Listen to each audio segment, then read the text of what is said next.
नमस्ते श्री सरस्वती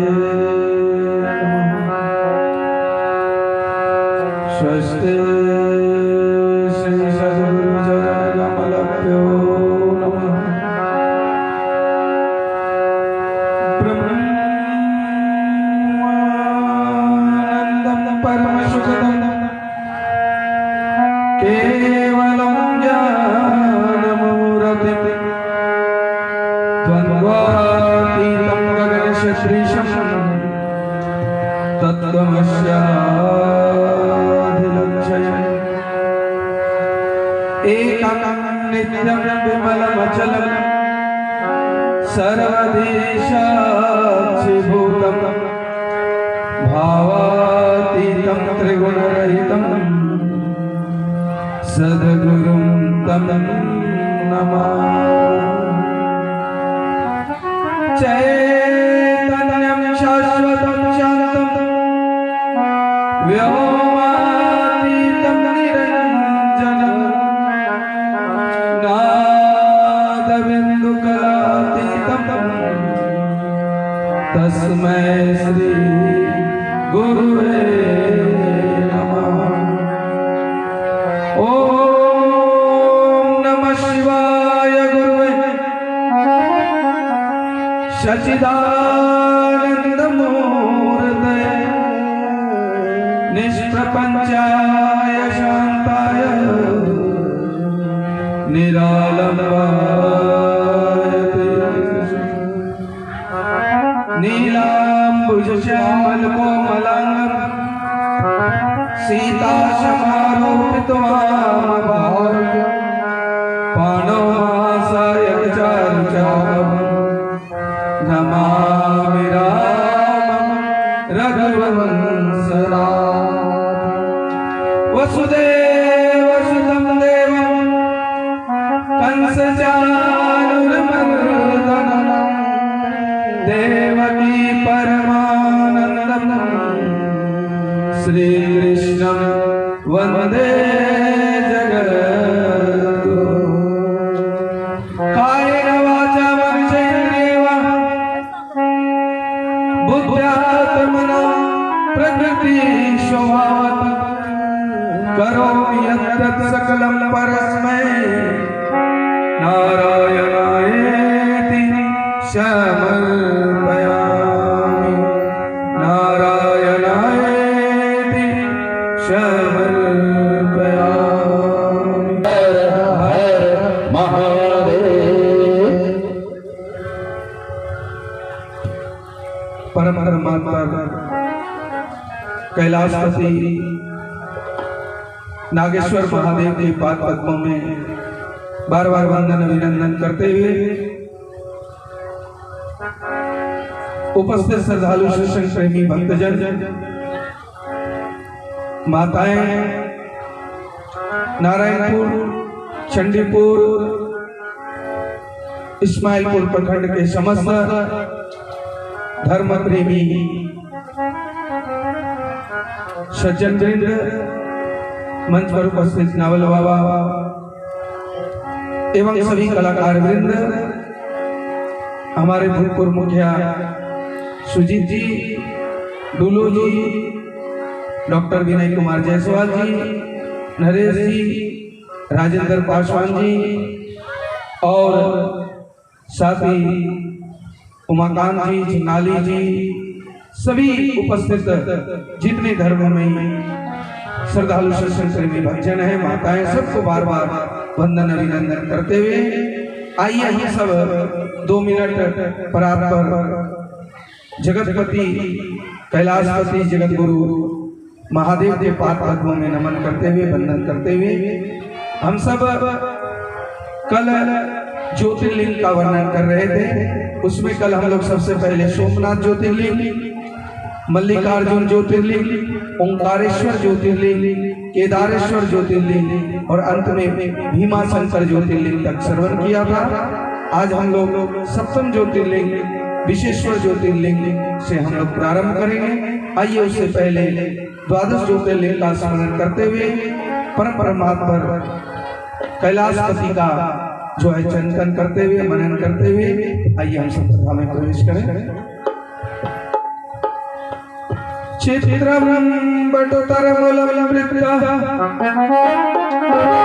शिष्या गुरुरेवा गुरुस्तो मौनं व्याख्यानं शिष्या संशिना संशय। मनोज जी एकदम खोलिए तो। वंदे बोधमयं नित्यं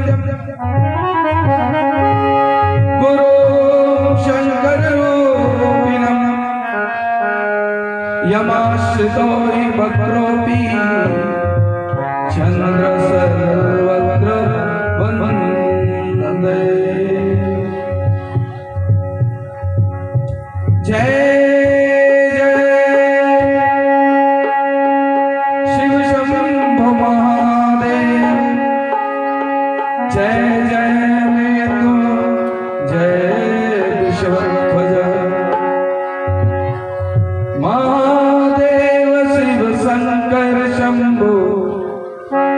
उमाकांत त्रिपुरारे महादेव शिव शंकर शंभो उमाकांत त्रिपुरारे। महादेव शिव शंकर शंभो उमाकांत शिव त्रिपुरारे। महादेव शिव शंकर शंभो उमाकांत त्रिपुरारे। महादेव शिव शंकर शंभो उमाकांत हर त्रिपुरारे। मृत्युंजय कृष्णवत्वच शूले गंगाधर मुटमतनारे। मृत्युंजय कृष्णवत्वच शूले गंगाधर मुटमतनारे। हर शिव शंकर गौरीशं वंदे गंगाधरमीशं। हर शिव शंकर गौरी शंभो भस्म गंगा हृदयतर। रूपं पशुपतिमीशा कलेकासि पुण्यनाथं। रूपं पशुपतिमीशा कलेकासि पुण्यनाथं। शिव शंभो हर गौरी शंकर शिव शंभो। शिव शंभो जब शंभो हर गौरी शंकर शिव शंभो। हर शंभो जय गौरी शंकर शिव शंभो। हर शंभो हर गौरी शंकर जय शंभो। हर भोला भोला भोला हर हर। हर भोला भोला भोला भोला हर हर। हर भोला भोला भोला हर हर। हर भोला भोला भोला भोला हर हर। हर शिव शिव शिव हर हर। हर शिव शिव शिव हर हर। जपो शिव शिव शिव जपो शिव शिव शिव बोलो शिव शिव शिव बोलो शिव शिव शिव बोलो शिव शिव शिव बोलो शिव शिव शिव कहो शिव शिव शिव बोलो शिव शिव शिव। बोलो शिव शिव शिव बोलो शिव शिव शिव बोलो शिव शिव शिव बोलो शिव शिव शिव बोलो शिव शिव शिव बोलो शिव शिव शिव जपो शिव शिव शिव जपो शिव शिव शिव। सीताराम राम राम सीताराम राम राम सीताराम राम राम सीताराम राम राम सीताराम राम राम सीताराम राम राम सीताराम राम राम सीताराम राम राम। राधे श्याम श्याम श्याम राधे श्याम श्याम श्याम राधे श्याम श्याम श्याम राधे श्याम श्याम श्याम राधे श्याम श्याम श्याम राधे श्याम श्याम श्याम राधे श्याम श्याम श्याम राधे श्याम श्याम श्याम। बोलो राम राम राम बोलो राम राम मनोज जी माइक बोलो राम राम राम बोलो राम राम राम बोलो राम राम राम बोलो राम राम राम बोलो राम शिव शिव शिव रटो शिव शिव शिव बोलो शिव शिव शिव जपो शिव शिव शिव बोलो शिव शिव शिव रटो शिव शिव शिव कहो शिव शिव शिव बोलो शिव शिव शिव शिव शिव शिव शिव बोलो शिव शिव शिव जपो शिव शिव शिव बोलो शिव शिव शिव बोलो शिव शिव शिव कहो शिव शिव शिव रटो शिव शिव शिव जपो शिव शिव शिव सीताराम राम राम सीताराम राम राम सीताराम राम राम राधे श्याम श्याम श्याम सीताराम राम राम सीताराम राम जय बोले काली राधे राम राम राम सीताराम राम राम सीताराम राम राम सीताराम राम राम राधे श्याम श्याम श्याम सीताराम राम राम सीताराम राम राम सीताराम राम राम राधे श्याम श्याम श्याम जपो शिव शिव शिव रटो शिव शिव शिव शिव शिव बोलो शिव शिव शिव बोलो शिव शिव शिव कहो शिव शिव शिव रटो शिव शिव शिव बोलो शिव शिव शिव शिव शंभो हरे गौरी शंकर जय शंभो शिव शंभो वद गौरी शंकर जय शंभो शिव शंभो हरे गौरी शंकर जय शंभो शिव शंभो हरे गौरी शंकर जय शंभो जय शंभो शंभो शिव बोलो शिव शिव शिव रटो शिव शिव शिव बोलो शिव शिव शिव बोलो शिव शिव शिव कहो शिव शिव शिव जपो शिव शिव शिव रटो शिव शिव शिव शिव शिव शिव शिव शिव शिव शिव शिव शिव शिव शिव शिव शिव शिव शिव शिव बोलो शिव शिव शिव कहो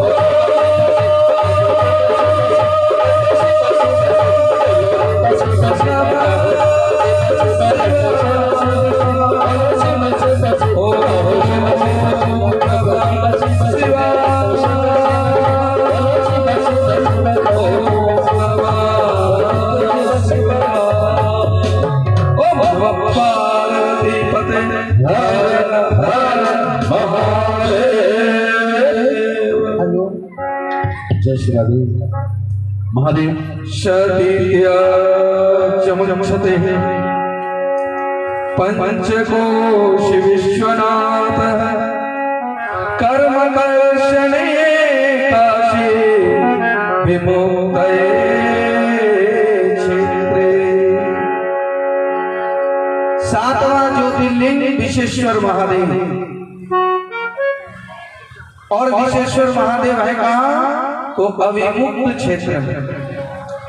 वाराणसी को कहते हैं अविमुक्त क्षेत्र और वहीं पर अविमुक्त भोलेनाथ अर्थात उस काशी में विश्वनाथ रूप से विश्वेश्वर महादेव अवस्थित है। ये जो काशी के महादेव हैं विश्वनाथ हैं कहते हैं प्रलय जब आ जाता है 72 चतुर्युग बीतने के बाद जब दूसरा कल्प शुरू होता है जैसे वैवस्वत कल्प है तो कल्प में जब मनवंतर आता है और सृष्टि ब्रह्मा जी का जब करते हैं और प्रलय आता है तो प्रलय में सारी धरती जलमग्न हो जाती है।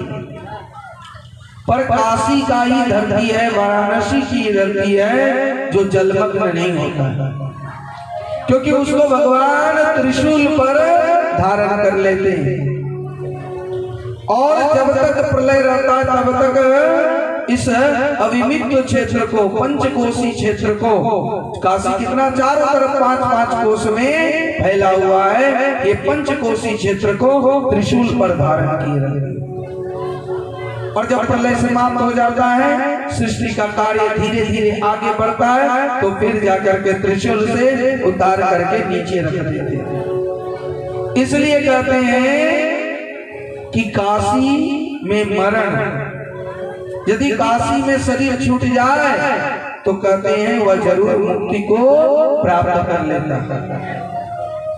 अब देखो इसलिए कि तीर्थों में भगवान के सानिध्य भगवान का नाम जपते हुए शरीर को छोड़ने से वह सद्विचार को धारण करते हुए शरीर को छोड़ने से जरूर मुक्ति को प्रदान करेगा। पर आजकल बहुत लोग कैची चलाने वाले हो गए कबीरदास जी ने भी कई चीज चलाया, उन्होंने भी किया क्या काशी क्या उसर महगर, जो काशी तन तजे कबीरा, तो रामे कौन निहोरा। यदि काशी में ही तन तजने से मुक्ति मिल जाए तो राम को क्यों पुकारे। हम कबीर जी की बात का खंडन नहीं कर रहे, पर कबीर जी का कहने का उस समय का जो उद्देश्य था वह हर जगह हर समय हर मंच से फिट नहीं बैठता है।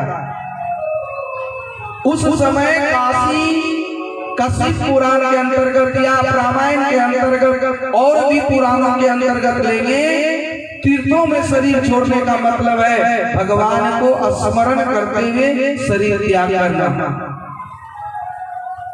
अब लोग अभी जैसे कहते दिया जलाने से क्या होगा, टीका लगाने से क्या होगा, अगरबत्ती दिखाने से क्या होगा, भगवान तो मन में ही है।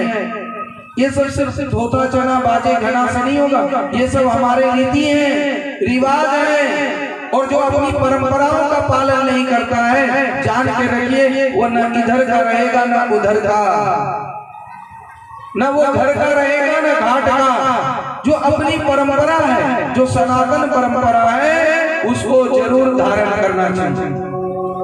और आपको बुरा लगे तो लगे, ये जो आप लोग सामने बैठे हैं ना और बिल्कुल कपाल पर तिलक नहीं है, आप मस्तक पर तिलक धारण करके नहीं बैठे हैं, हमको कथा करने में वो आनंद नहीं आ रहा जो आना चाहिए। कई लोग तो सामने बैठ करके सो भी जाते हैं। ये कोई नाटक तो है नहीं, ये कोई भजन संध्या का कार्यक्रम है तो नहीं जो आप चाहे इधर से कोई कुछ भाई कोई भाव से सुने तब भक्ता भाव से बोलता है।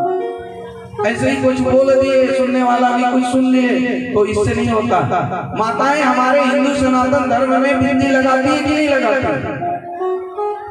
तो माताओं को भी कहो बिंदी लगाने से क्या होता है, सिंदूर पहनने से क्या होता है, मंगलसूत्र पहनने से क्या होता है। अरे कुछ करने से कुछ नहीं होता, पर जो रीति है, जो परंपरा है, उसको मानना छोड़ दे क्या? हम तिलक, जनेऊ, चोटी, शिखा ये सब छोड़ दे क्या? हमारे घर में आरती होती है और हम शंख बजाते हैं, ये सब छोड़ दे क्या?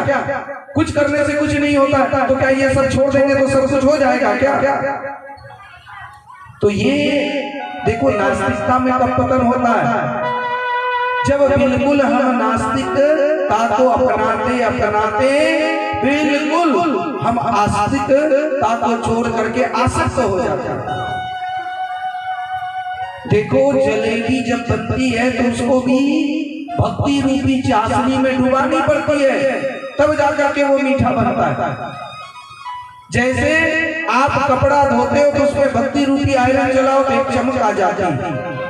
ज्ञान और भक्ति को अलग करके देखोगे तो नहीं चल पाओगे, क्योंकि सिक्के के दो पहलू हैं, एक ही पहलू नहीं है।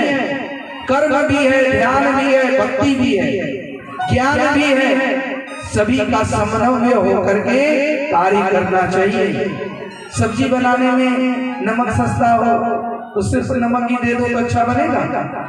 भाई जो चीज जितना चाहिए उतना देने से ही वह चीज बनती है। इसलिए जीवन में संतुलन आवश्यक है, और जो हमारी परंपरा है उस परंपरा को लाख कोई बोले मत छोड़िए।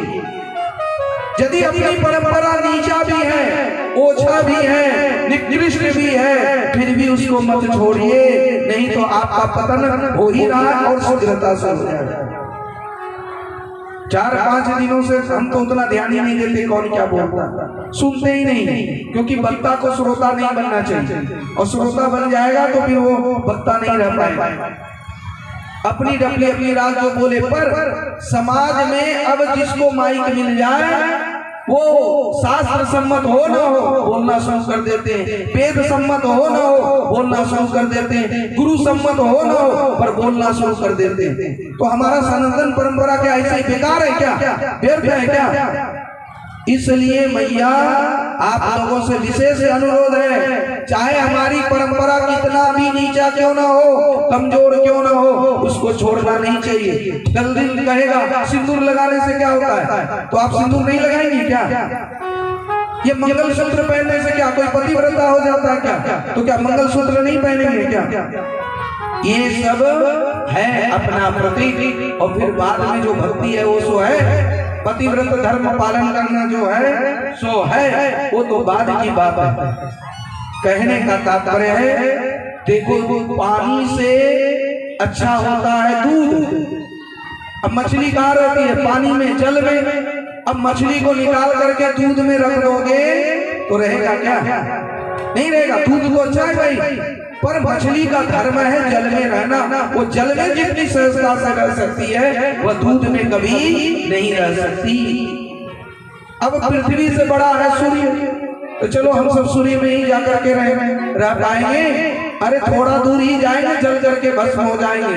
जबकि सूर्य तो आराध्य है, पूजनीय है, बड़ा भी है। इसलिए हम जो है सो है, एज इट इज। हमारी जो परंपरा है उस परंपरा को मानते हुए यदि कोई विकृति आ गई, कोई पाखंड आ गया है तो बस उसको निकालना है, न कि परंपरा से ही चित हो जाना। आगे आप जानिए, आपके काम जाने। आज सनातन परंपरा में इतनी विकृति आ गई, लोग तिलक लगाने से हिचकिचाते हैं, लोग धोती पहनने से हिचकिचाते हैं, लोग मंदिर में आने से हिचकिचाते हैं, और लोग कथा सत्संग में भी आने में संकोच करते हैं। दूसरी परंपरा के लोग देखिए, शुक्रवार को क्या एक साथ दुकान भी है तो बंद करके वह जाएगा नमाज पढ़ने। और हमारे यहाँ यदि जन्माष्टमी हो, रामनवमी हो, शिवरात्रि हो, आपको लोग नहीं मिलेंगे। कहेगा मंदिर जाने से क्या भगवान मिल जाता है? तो भाई जो ये ऐसा बोलता तो भगवान कहाँ मिलता? तो भगवान पा लिया क्या मंदिर नहीं जा करके? मेरा यही कहना है, हमको मंदिर में पढ़ना ना उसमें पढ़ना है। आप जानो, आपका काम जाने, पर आप परंपरा का पालन करोगे, आपके देखा देखी आपके बच्चे करेंगे, और जब बच्चे करेंगे तो उसमें जरूर कहीं ना कहीं संस्कार आएगा। झूठ-मूठ खेले सचमुच हो, और सचमुच खेले बिरला को। इसलिए झूठ-मूठ का खेलना मत छोड़ो। आप घर में जानते हैं अगरबत्ती दिखाने से भगवान नहीं मिलता, फिर भी दिखाओ।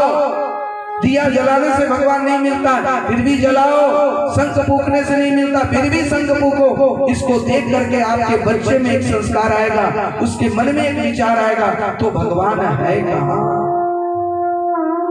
और जब आप ही नहीं मानोगे तो लड़के बच्चे आजकल देख लीजिए, है कोई नवयुवक, कोई सुनता है किसी का? और इसीलिए आज समाज की स्थिति क्या है? आज जो है वो सुनने वाले कम है और बोलने वाला ज्यादा है। लोग सुनते हैं बहुत कम, पन भर, बोलते हैं टन भर, और करते हैं कन भर। इसलिए हमें करना भी है और बोलने से इधर उधर की बचना है। और बोलना उतना ही है जितना शास्त्र सम्मत हो, वेद सम्मत हो, गुरु सम्मत हो। तो ये त्रिशूल पर धारण करते हुए बनारस में शरीर छोड़ने का यहाँ पर शिव पुराण में भाव यही आया कि जो तीर्थों में, मंदिरों में गंगा जी का तट पर स्मरण करते हुए शरीर छोड़ता है, क्योंकि उस समय जरूर उसकी भावना ये बनी रहती है कि हम तीर्थ में हैं, हम गंगा जी के तट पर हैं। इसलिए मरने वाले व्यक्ति को गीता सुनाया जाता है, जो है भागवत पाठ सुनाया जाता है, या भजन कीर्तन सुनाया जाता है। भले वह सुने या न सुने, पर यदि एक भी शब्द मरते वक्त कान में चल जाता है, मरते वक्त उसकी भाव दशा सुधर जाती है, तो मरते मरते भी आदमी तरस रहा है, इसमें कोई संदेह नहीं है। इसलिए अपनी परंपरा को मत छोड़ो मैया, नहीं तो कुछ दिन बाद ऐसा आने वाला है, कहेंगे सिंदूर पहनने से क्या होता है। और आजकल की माताएं सिंदूर भी बड़ा छिपा के पहनती हैं, ऐसे कहीं लगा लेती किनारे, और बस हो गया। सिंदूर लगाने से क्या होता है? आजकल की मैया लोग अब तो मंगलसूत्र ये सब मानती ही नहीं है, कहता ये सब कहने से क्या कोई पत्नी व्रता हो जाता है? परंपरा को छोड़ दोगे तो आप दुखों से नहीं बच सकते, दुख जरूर आएगा। इसलिए जो भी परंपरा है, जैसी भी परंपरा है, उसको पालन करना चाहिए। तो ये काशी को अविमुक्त क्षेत्र कहा गया कि जो काशी में शरीर का त्याग करता है वो जरूर मुक्ति प्रदान करता है, ऐसा भोलेनाथ ने यहाँ कहा। क्योंकि काशी का नाम ही है जो कर्मों का कर्षण करे, कर्मों का कर्षण करने वाले स्थान का नाम काशी। काशी आप लोग बहुत लोग गए होंगे, पर जो जिस भाव से जाता है उसी भाव से उसको फल मिलता है। जाती रही भावना जैसी, अब प्रभु मूरत दिन देखहि तैसी। भगवान भाव के है, और भाव है तो भगवान है, और भाव नहीं तो साक्षात भगवान भी आ जाए तो आप समझोगे ये तो साधारण आदमी है क्या। तो भाव है तो भगवान है, और भगवान मतलब श्रेष्ठ है। भगवान मतलब हमें जो है उससे शांति मुक्ति भक्ति प्राप्त होगी। इस तरह से भगवान इस शिव पुराण में काशी की अविमुक्त क्षेत्र की बड़ी ही जो है व्याख्या करते। भगवान साक्षात शिव जी वहां आए हो ना आए हो ये सब चक्कर में मत पड़ो, पर उनकी शोभा देख करके आप भी काशी जाओ, बनारस जाओ, और गंगा की पुलिन धारा और इतनी सारी घाट, 80 घाट तो वहां पर ऐसे ही है। और जब आप गंगा जी में उसका नाव पर दर्शन करते जाओ, इतना अच्छा लगता है कहने का काम नहीं। बहुत से लोग काशी गए होंगे, और नाव से भैसासुर घाट है जिसको राजघाट भी कहते हैं, वहां से नाव लो, ज्यादा लेता नहीं है, 30-40 रुपया लेता है, और नाव पर बैठ करके सभी घाटों का दर्शन करते हुए मणिकर्णिका घाट पर उतर जाओ। मणिकर्णिका घाट ऐसा है जहां पर हमेशा लाहस यानी ये सब चलते ही रहता है, 1 मिनट के लिए भी बंद नहीं रहता, लाइन लगी रहती। उसी घाट पर राजा हरिश्चंद्र जो है वह डोम की, राजा हरिश्चंद्र सबको जलाने की वो कार्य वहीं पर किए। मणिकर्णिका घाट उसका नाम कैसे पड़ा? कहते हैं भोलेनाथ आए और सुंदरता को देखते हुए उनके कान में जो मणि थी ना, वो मणि वहीं पर गिर गई, और गिर गई तो ढूंढने से नहीं मिला। तब जाकर के उसको कहा ये भाई मणि गिर गई, मणि गिर गई, किधर गया? भगवान भोलेनाथ ने कहा छोड़ दो, और जहां भी है ये घाट मणिकर्णिका घाट कहलाएगी, और जो यहाँ पर प्राण छोड़ करके जिसका श्रद्धा होता है वो जरूर जो है वह मुक्ति को प्रदान करेगा। खैर मुक्ति उतनी सस्ती भी नहीं है, उतना आसान भी नहीं है, और नहीं तो आसान भी बहुत है। हे जीवनेश आसान नहीं तुमको पाना, और आसान भी इतना कि बस पर्दा ही हटाना। हे जीवनेश, हे भोलेनाथ, हे प्रभु, हे सच्चिदानंद, आसान नहीं तुमको पाना, और आसान भी इतना कि बस पर्दा ही हटाना।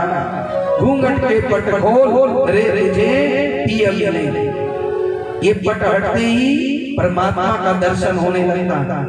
God is hidden behind the nature, प्रकृति के पीछे परमात्मा है, पर प्रकृति को ही नहीं समझ पाते हैं तो परमात्मा को क्या समझेंगे। तो खैर बोलने के लिए नहीं, समझने की जरूरत है, और जो जितना साधना करेगा।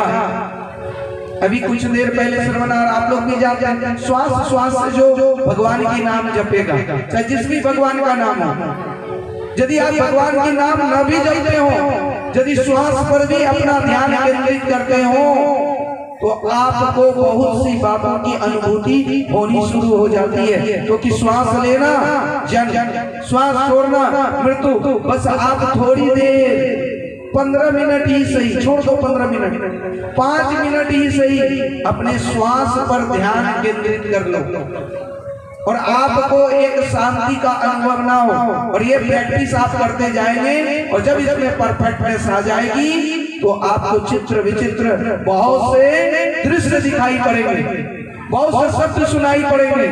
भले आप कुछ करें ना, बहुत से ध्यान साधना के एक मार्ग नहीं है, कई मार्ग हैं, बहुत सारे मार्ग हैं, पर कोई एक मार्ग को पकड़ करके उसको चलने की जरूरत है।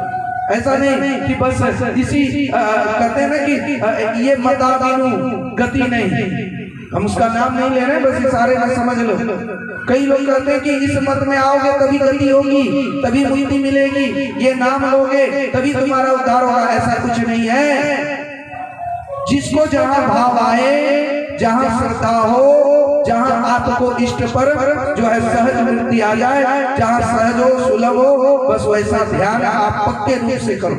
चाहे गुरु का करो, चाहे भोलेनाथ का करो, चाहे राम का करो, चाहे देवी का करो, चाहे किसी भी एक इष्ट बना करके उसके रूप का बार बार दर्शन करते हुए श्वासों पर उस नाम को अजपा जप में लें। आणि बिना जपे जो जप होता है उसको अजपा जप कहते हैं। अरे जपते ही नहीं है तो अजपा जप कहाँ से होगा? हम लोग सोच रहे ये सब तो बस संत ऐसा ही माइक से बोल देते थे, पर हम सब संतों का बहुत बड़ा दायित्व है कि हम समाज को कहाँ लेके जा रहे हैं। और सिर्फ देखो दोष दिखाना बहुत आसान है, नेगेटिविटी की बातें करना बहुत आसान है, पर पॉजिटिविटी की बात होना चाहिए। आखिर ये मत करो, ये मत करो, वो मत करो, तो करें तो क्या करें ये भी बोलना चाहिए। तो क्या करें? बस आप कोई भी एक मत, कोई भी एक परंपरा, कोई भी एक संप्रदाय को पकड़ करके दृढ़तापूर्वक चले, और आप चलेंगे तो सब वही पहुंचेंगे। चाहे आपको जैसे सुविधा हो, पहुंचना है नवगछिया, और जिसको जैसे सुविधा है उस सुविधा को धारण करके पहुंचे। आइए भोलेनाथ का नाम स्मरण करते हुए हम सब काशी विश्वनाथ चले और वहीं पर पहुंच करके इस कथा का हम लोग हरिओम नारायण नारायण, हरिओम हरिओम हरिओम नारायण, हरिओम। जय महादेव, जय महादेव। बोलिए प्रेम से काशी विश्वनाथ भगवान की जय हो, अभिमुखता क्षेत्र की जय हो, बोलिए प्रेम से पंचकोशी क्षेत्र की जय हो, बोलिए प्रेम से काशी धाम की जय हो।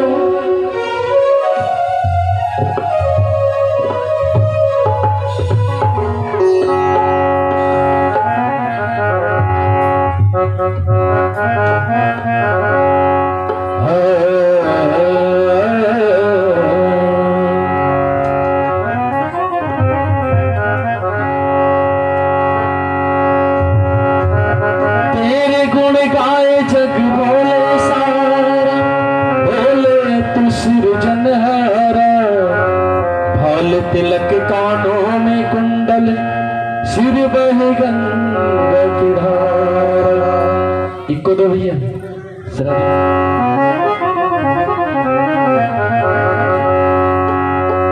भक्त कहते हैं कि मुझे शिव की नगरिया, ये नागेश्वर बाबा का धाम है। सभी यहाँ आकर चाहते कि यही कितना आनंद आ रहा है, इसलिए भक्त कहते हैं मुझे शिव की नगरिया जाना है रे, मुझे शिव की नगरिया जाना है रे, मुझे शिव की नगरिया जाना है रे, मुझे शिव की नगरिया। शिव की नगरिया, शिव की नगरिया, शिव की नगरिया जाना है रे, मुझे शिव की नगरिया जाना है रे, मुझे शिव की नगरिया जाना है रे, मुझे शिव की नगरिया। जय जय महादेव। शिव अर्थात जगत कल्याण होता है, शिवम करोति कल्याणम।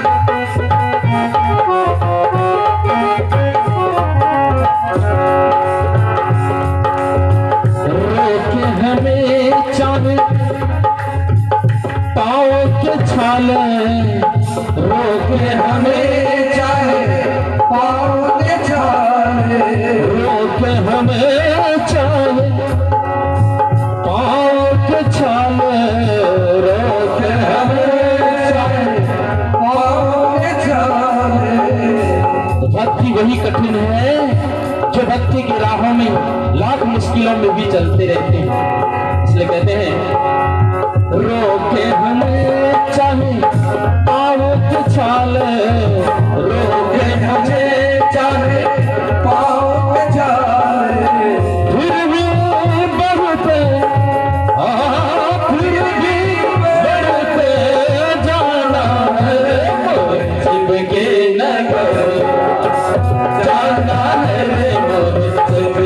नगरिया, जाना है मोरे शिव के नगरिया। पीछे वाले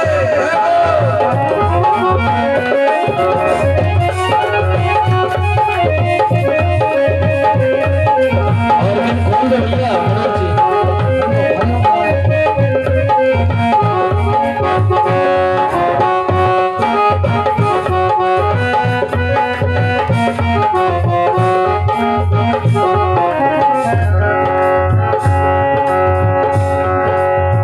बुलबम का नाम बड़ा प्यारा, बुलबम का नाम बड़ा प्यारा, बुलबम का नाम बड़ा प्यारा, बुलबम का नाम बड़ा प्यारा, नाम बड़ा प्यारा है, नाम बड़ा प्यारा, नाम बड़ा प्यारा, नाम बड़ा प्यारा, बुलबम नाम बड़ा प्यारा है, बुलबम नाम बड़ा प्यारा, इसका नारा,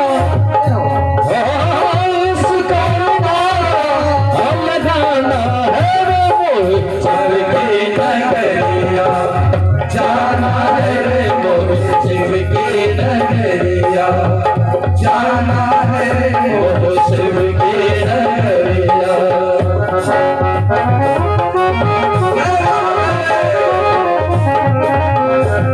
चलिए चलिए काशी विश्वनाथ का दर्शन करने।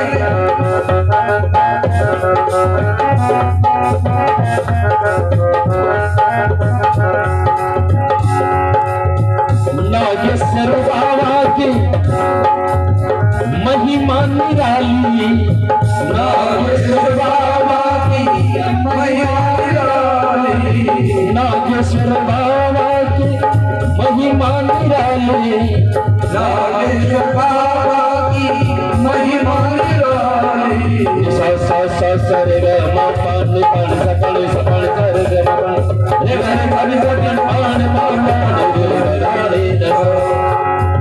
नागेश्वर बाबा की महिमा निराली, नागेश्वर बाबा की महिमा निराली, महिमा निराली बाबा, महिमा निराले, महिमा निराली बाबा, महिमा निराली, महिमा निराले बाबा, महिमा निराले, महिमा निराली बाबा, महिमा निराली, नागेश्वर बाबा के महिमा निराली, नागेश्वर बाबा की महिमा निराली, भर देते हैं बाबा सबकी झोली खाली, भर देते हैं बाबा सबकी झोली खाली,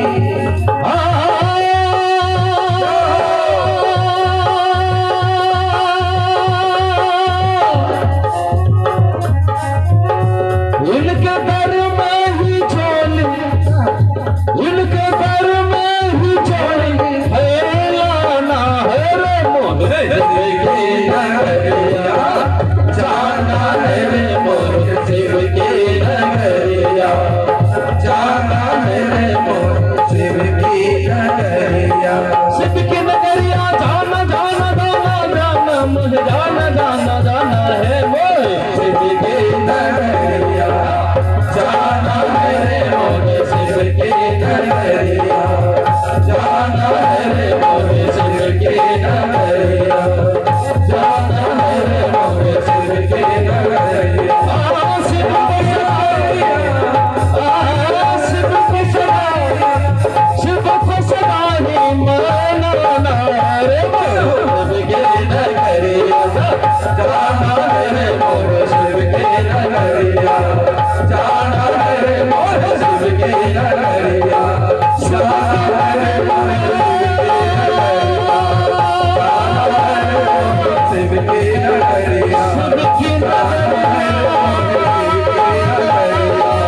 नागेश्वर धाम कहाँ है?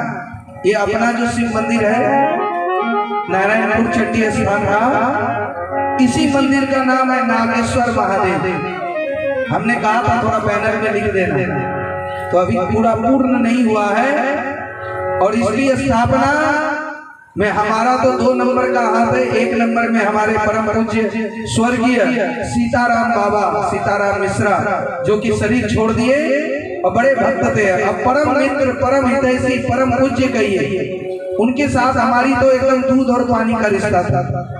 तो उन्हीं के हाथों ये शिवलिंग स्थापना हुई और हम लोगों ने मिल करके इस शिव मंदिर का नाम रखा उस समय, क्योंकि शिव में देखिएगा नाग का चिन्ह है और संयोग से वो नाग का चिन्ह उस समय दिखाई पड़ा, इसीलिए इस मंदिर का नाम पड़ा नागेश्वर महादेव। बोले नागेश्वर महादेव की, नागेश्वर महादेव की। अब नागेश्वर महादेव से चलिए विश्वेश्वर महादेव।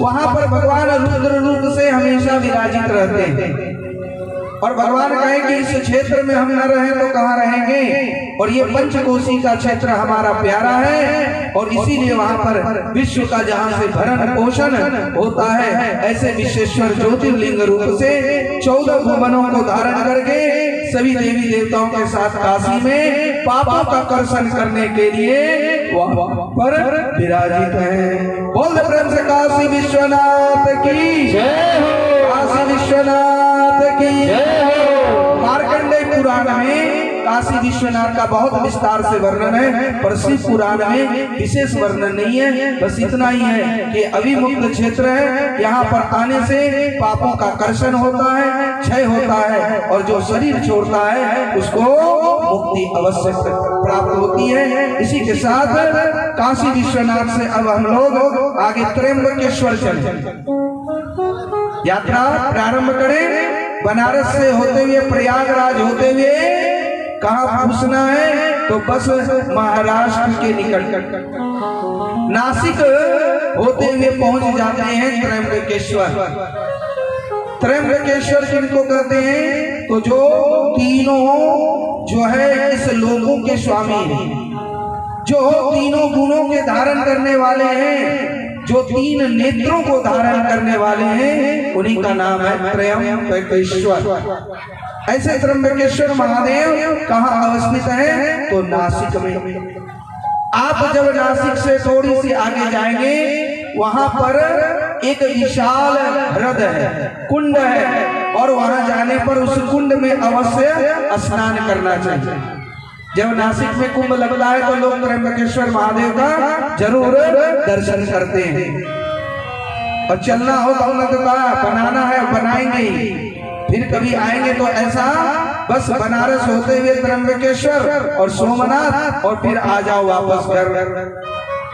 और वहीं पर उज्जैन का महाकाल भी है, तो आपको 4-5 महादेव का दर्शन और करो। साल में एक बार कहीं ना कहीं घर से निकलो, नहीं तो बस ये सुन लिए रटी रटाई बोल देते तीरथ बस घरे में है, तीरथ जाने से क्या होगा, वो कहानी सुना देते कदुआ ले गया, अब कदुआ लेके आया तो तीता का तीता। अरे भाई कद्दू का बात अलग है, अपना जीवन की बात अलग है। जो यदि तीरथ के भाव से जाएगा तो उसमें जरूर सुधार होता है, तीता कदुआ भी मीठा होता है, इसमें कोई संदेह नहीं। और जो उल्टे वहां पर छल कपट प्रपंच करने जाएगा तो उसमें क्या होगा, वो तीता का तीता ही रहेगा। इसलिए सैर कर दुनिया की गाफिल, जिंदगानी फिर कहाँ, और जिंदगानी अगर बच रही तो नवजवानी फिर कहाँ। तो इसलिए त्र्यंबकेश्वर की कथा ये है कि वहां पर गौतम मुनि अपनी पत्नी अहिल्या के साथ रहते थे। और गौतम मुनि जब रह रहे थे उस समय बहुत भयंकर सूखा हुआ, अनावृष्टि हुई, और उस अनावृष्टि के कारण कहीं भी गीला पत्ता हरा पत्ता दिखाई नहीं पड़ रहा था, सब जगह सूखा ही सूखा। अब ये सूखा कैसे दूर हो, तो महर्षि गौतम ने 6 महीनों तक बड़ा कठिन तपस्या किया। किसका, वरुण जी को आह्वान करने लगे। ओम वरुणाय नमः, ओम वरुणाय नमः, इस मंत्र से वरुण जी को आह्वान किया। तो नमः शिवाय नहीं कहे, क्यों, उनको वरुण जी से काम था। अकाल पड़ा था, सूखा पड़ा था, और वरुण जल के देवता है। हमारे सनातन धर्म में ये समृद्धि है। जो काम करना हो उस देवता का आह्वान करो। सरस्वती जी का करना तो सरस्वती विद्या चाहिए, सरस्वती का धन समृद्धि। बड़ा काम करते हैं तो विश्वकर्मा जी को याद कर लेते हैं। तो इस प्रकार वरुण देव जी को आह्वान किए। वरुण जी आए, प्रकट हुए, प्रसन्न हुए। वरुण जी से कहा कि जल बरसा दो, अकाल पड़ा है, लोग मर रहे हैं, पशु पक्षी भी जो है अपना शरीर छोड़ रहा है। वरुण जी ने कहा देखो, नियम के विरुद्ध हम भी नहीं चल सकते। अभी वर्षा बरसा देंगे, फिर बाद में फिर बुलाओगे, फिर हम वर्षा बरसा देंगे, फिर चले जाएंगे। तो वर्षा बरसा देंगे तो महीने 2 महीने ही काम चलेगा, इससे ज्यादा भला नहीं हो सकता और नियम के विरुद्ध भी हो जाएगा। इसलिए प्रकृति में सूखा यहाँ के लोगों के दुर्भावनाओं के कारण हुआ है। इसलिए ये तो अभी और 2 वर्षों तक चलेगा। तो कहा कुछ तो कीजिए वरुण देव, नहीं तो दुष्टों के साथ हम जैसे संत भी तो रह रहे हैं, हम संतों का क्या होगा। तब जाके वरुण देव ने कहा हम एक हृदय बना देते हैं और इसमें जल प्रदान कर देते हैं। ये जल कभी भी नहीं सूखेगा, चाहे कोई भी परिस्थिति आ जाए, ये जल सदा का एक जैसा ही बना रह जाएगा। और वहीं पर त्र्यंबकेश्वर के निकट ही, बस 1 किलोमीटर है, ज्यादा दूर भी नहीं है, वहीं पर एक हृदय बना और उसमें जल बिल्कुल निर्मल जल वहां पर जो है वरुण देव स्थापित कर दिए। अब उस जल को पा करके सारे वहां के आसपास क्षेत्र के लोग बड़े आनंदित हुए, ऋषि मुनि भी हुए, और सभी कोई जो है वरुण देव के साथ साथ गौतम मुनि का भी जय जयकार करने लगे। बोले गौतम महाराज की, वरुण देव की, भगवान भगवान की। इस तरह से चलने लगा। पर इस तपस्या से जल के कारण वरुण देव ने तप करके जो जल लाया था, उस जल को लोग पी तो रहे थे, पर गौतम मुनि का नाम भी बहुत हो रहा था कि देखो इस काल में एक ही कुआं है जिसमें जल है, और वो तो गौतम मुनि के कारण है। तो कुछ लोग ईर्ष्या भी करने लगे। देखो जब आप आगे बढ़ते हो तो बदनाम करने वाले भी आपके पीछे पड़ जाते हैं। ये नियम है कि 100% में 10% आपके विरोधी जरूर होंगे। 10 तो लगता कुछ कमी कर देंगे, 20 तो हो ही जाएगा, न उससे भी ज्यादा, 50 भी हो जाए तो इसमें शक नहीं करना। जब आपके विरोधी हो जाए तो ये आपको समझना कि अब हमसे कुछ अच्छा ही हो रहा हो, और नहीं अच्छा हो रहा हो तो विरोधी को क्या मतलब है। बहुत से लोग हैं कुछ नहीं करते, घर में चुपचाप बैठे रहते हैं, हाथ पे हाथ धर के रहते हैं, ऐसे लोगों का विरोध करते हैं क्या कोई।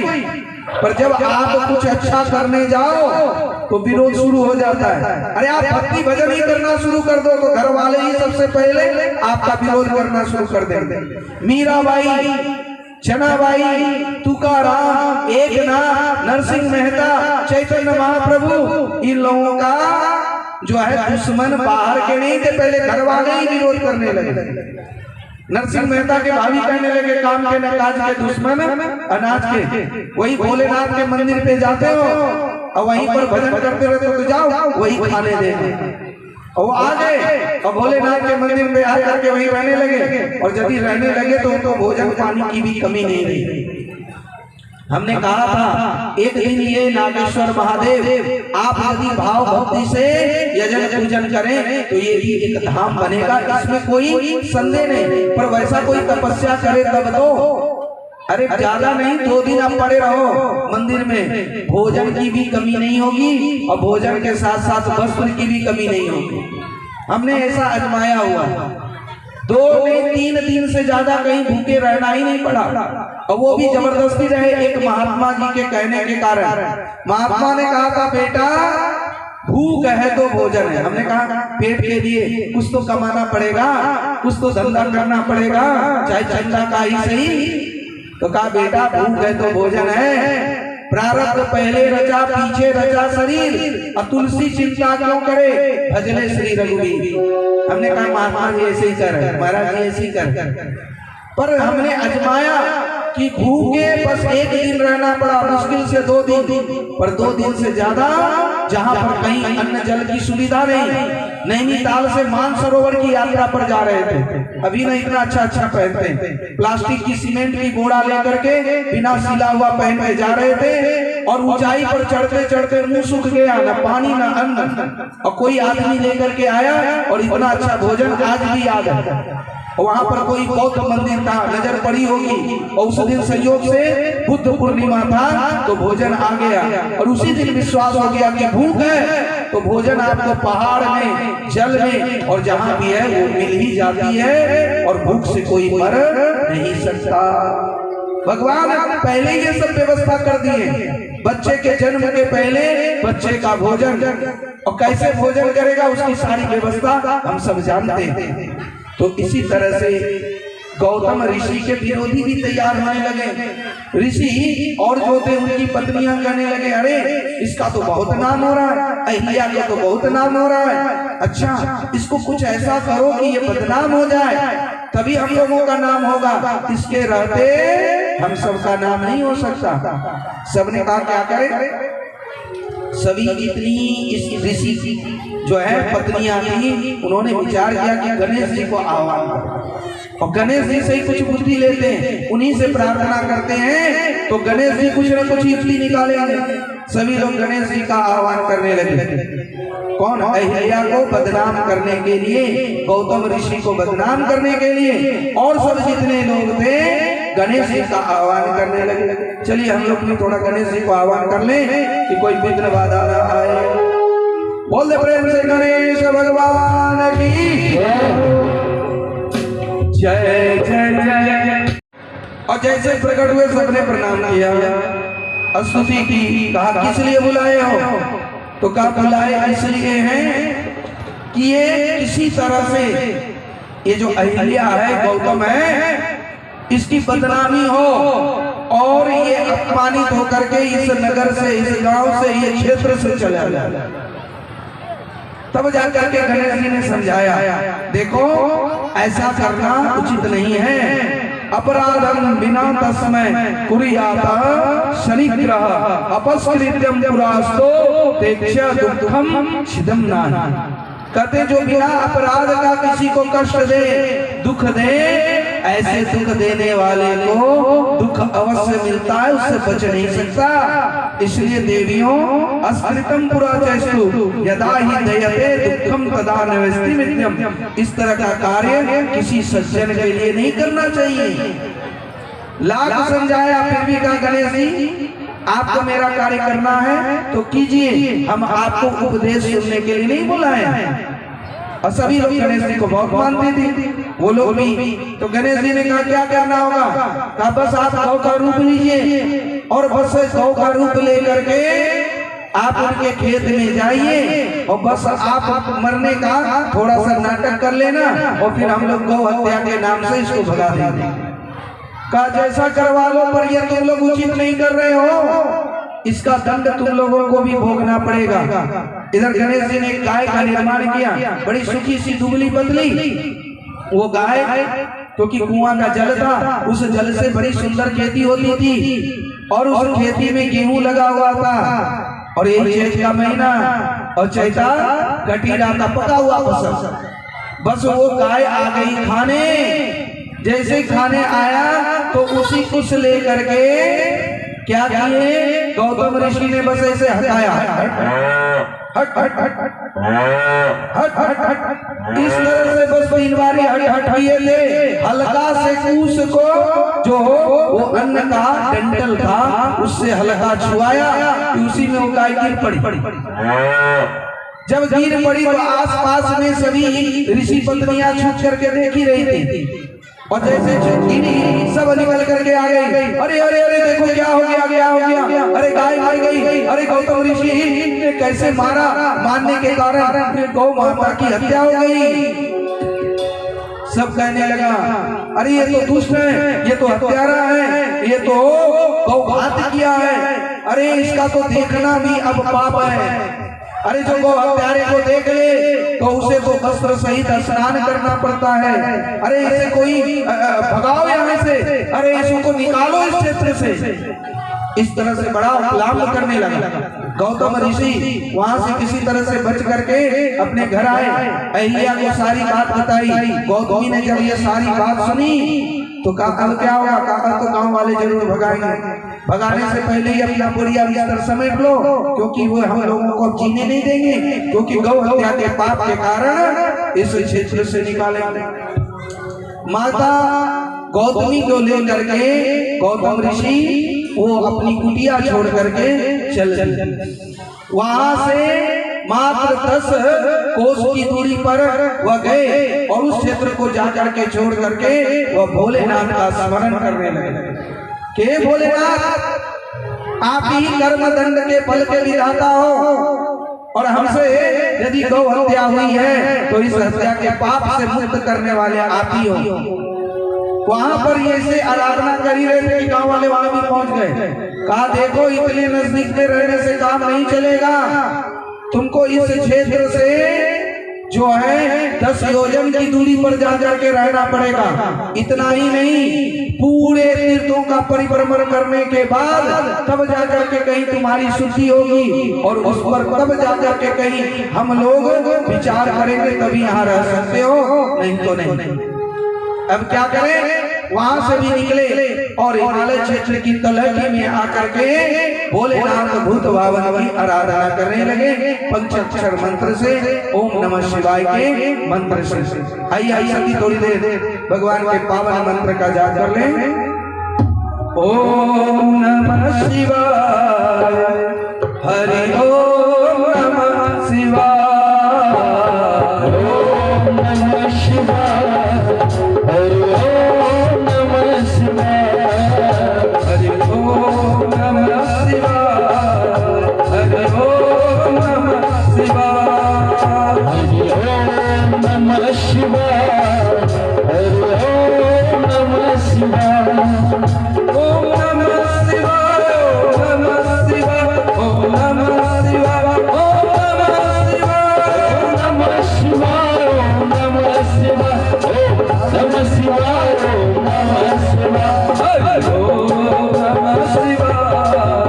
हरि ओम नमः शिवाय, हरि ओम नमः शिवाय, हरि ओम नमः शिवाय। गौतम ऋषि ने 10,000 वर्ष तक जो है ब्रह्मगिरी पर इस मंत्र का जप किया और हम सब कम से कम 10 मिनट तो कर लें। हरि ओम नमः शिवाय, हरि ओम नमः शिवाय, हरि ओम नमः शिवाय, हरि ओम नमः शिवाय, ओम नमः शिवाय, ओम नमः शिवाय, ओम नमः शिवाय, ओम नमः शिवाय, ओम नमः शिवाय, ओम नमः शिवाय, ओम नमः शिवाय, ओम नमः शिवाय, हरि ओम नमः शिवाय, हरि ओम नमः शिवाय, हरि ओम नमः शिवाय, हरि ओम नमः शिवाय। आइए गाइए, जप कीजिए, जय हो, जय महादेव।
हरि ओम नमः शिवाय।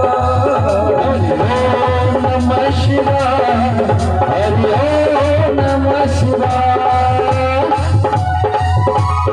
नमामि शमशं निर्वाणरूपं विभुं व्यापकं ब्रह्मस्वरूपं नमामि शङ्करभगवानरूपं व्यापकं ब्रह्मस्वरूपं निजं निर्गुणं निर्विकल्पितं चिदाकाशवासं भजेयम्।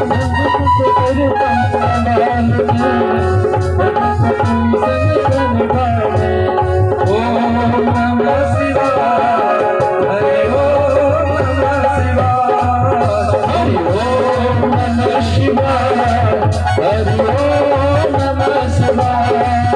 ओम नमः शिवाय, ओम नमः शिवाय, ओम नमः शिवाय, ओम नमः शिवाय, नमः शिवाय, नमः शिवाय, नमः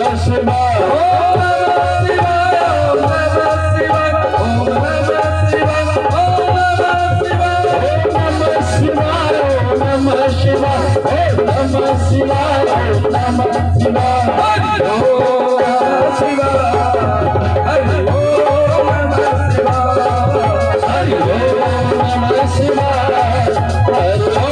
नमः शिवाय, हरि ओम नमः शिवाय, हरि ओम नमः शिवाय, हरि ओम नमः शिवाय, हरि ओम नमः शिवाय, हरि ओम नमः शिवाय, हरि ओम नमः शिवाय, हरि ओम नमः शिवाय। बोले नागेश्वर महादेव की जय हो, उमापति महादेव की जय हो। भोलेनाथ प्रसन्न हो गए और प्रसन्न होकर के 10,000 वर्षों तक तपस्या की, तब जाकर के प्रकट हुए और प्रकट हुए तो गौतम ऋषि से कहे, हे मुनि आप क्या चाहते हो, किस लिए हमें बुलाए? कहा प्रभु करता क्या, हमें तो गौ हत्या के पाप लगे और आप भी आने में बड़ा विलंब लगा दिए, इसलिए आप हमें गौ हत्या के पाप से मुक्त करो। भगवान भोलेनाथ ने कहा तुमसे कोई गौ हत्या नहीं हुई, ये तो मेरा पुत्र गणेश है, ये सब इसकी लीला का कमाल है, ये जो है भक्तों के कहने पर ये तुम्हारे ऊपर दोषारोपण किया गया है। तो कहा प्रभु हम बिल्कुल निर्दोष हैं? कहा बिल्कुल निर्दोष हो, तुम पर कोई गौ हत्या का पाप नहीं है। तो प्रभु जब दर्शन दिए ये हो तो कुछ आशीर्वाद भी देते जाओ।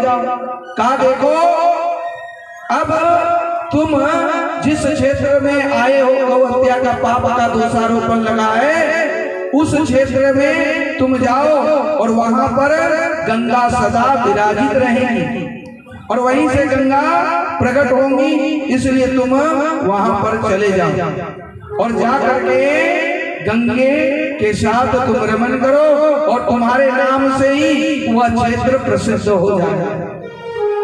गंगा का बुलाया, अवतरण तो हुआ, गंगा कह के हम ऐसे अकेली नहीं रहेंगी और आप सब इसमें साथ देंगे तभी हम रहेंगे, नहीं तो हम वहां नहीं रहेंगे। तब जाकर के गंगा से कहा तो देखो जब जब बृहस्पति सिंह राशि में रहेगा, उस राशि में अवस्थित होते ही, बृहस्पति सिंह राशि में अवस्थित होते ही सभी देवी देवता आएंगे, अरे गंगे तुम्हारा दर्शन करने आएंगे और वहां पर बड़ा भारी मेला लगेगा और उस कुंभ के मेले में कहीं कोई भी कोई स्नान करे, दान करे, तप करे, उसको कोई फल नहीं मिलेगा, सारा फल यहीं पर स्नान करने पर मिलेगा। तब जाकर के गंगा बड़ी खुश हुई और वहीं पर गंगा प्रगटीकरण हुई और उसी का नाम पड़ा गोदावरी, जिसको दक्षिण की गंगा गोदावरी कहते हैं। बोल प्रेम से गोदावरी मैया की जय, गोदावरी मैया की जय।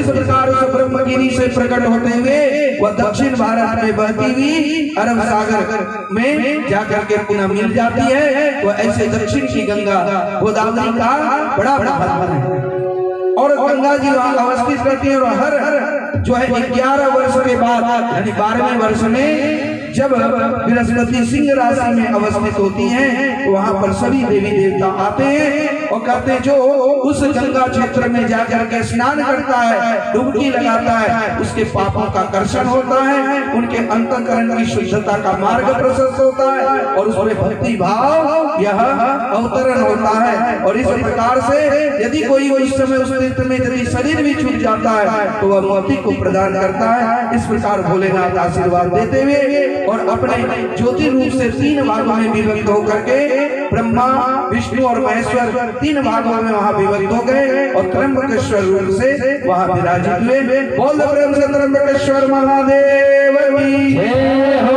त्र्यंबकेश्वर महादेव की जय हो, त्र्यंबकेश्वर महादेव की जय हो।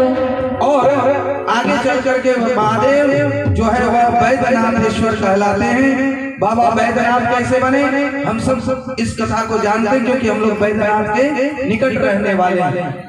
और भोलेनाथ जो है वो तो क्षणे रुष्टा क्षणे दुष्टा रुष्टा तुष्टा क्षणे क्षणे क्षणे में भी रुष्ट हो जाते हैं और क्षण भर में प्रसन्न भी हो जाते हैं। इसीलिए तो भोले बाबा है, उनसे जो भी मांगो बिना विचारे भी दे देते हैं। विचार विचार नहीं करते, पर भगवान विष्णु से मांगो तो थोड़ा विचार विचार करते हैं और बड़ा सोच समझ के देते हैं। जैसे नारद जी ने कहा हमें सुंदर मुंह दो, तो देखा सुंदर मुंह देंगे तो माया में फंस जाएगा, तो सुंदर मुंह न देकर के बंदर वाला मुंह दे दिया।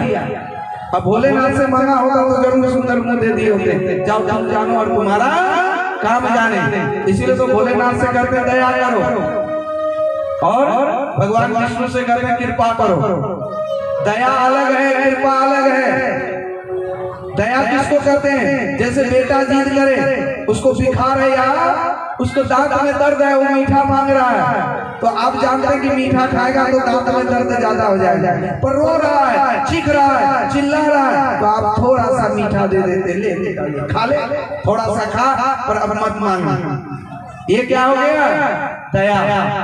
और चाहे कितना भी रोए, तुमको नहीं देंगे तो नहीं देंगे, चाहे तुम अपना माथा फोड़ ले तो फोड़ ले, और नहीं देता है तो ये हो गई माँ की पिताजी की कृपा कि कितना भी मांगा फिर भी नहीं दिया। और लोगों को क्या चाहिए? दया की कृपा।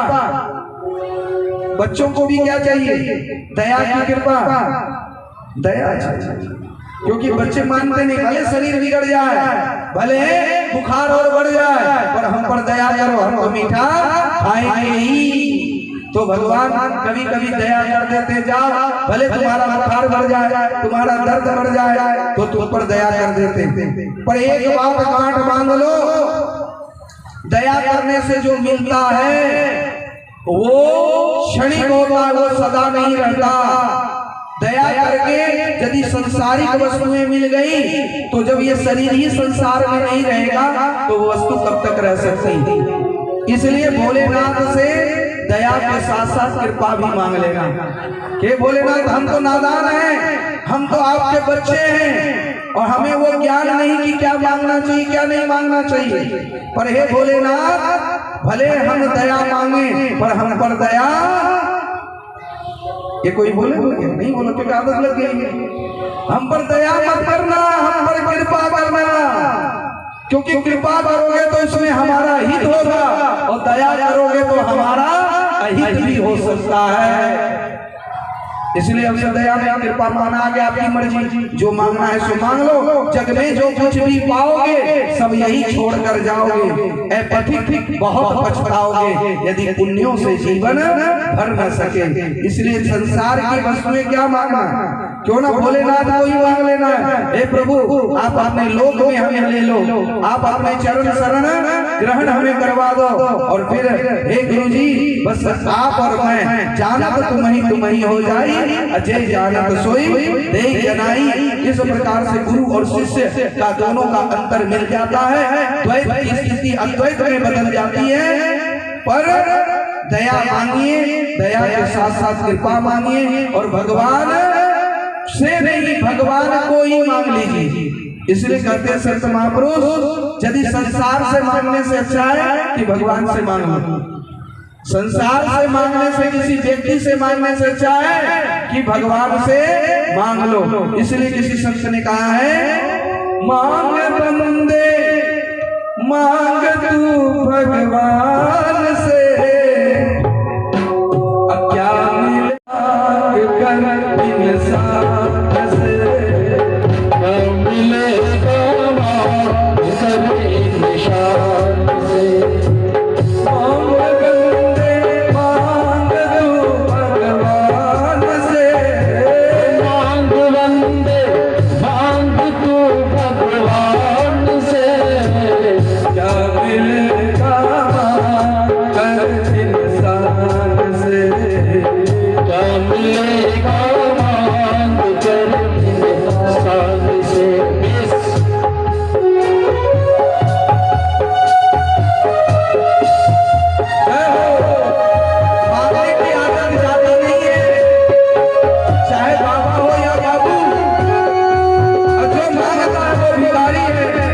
इसलिए ताला एक रात भिखारी सारी दुनिया।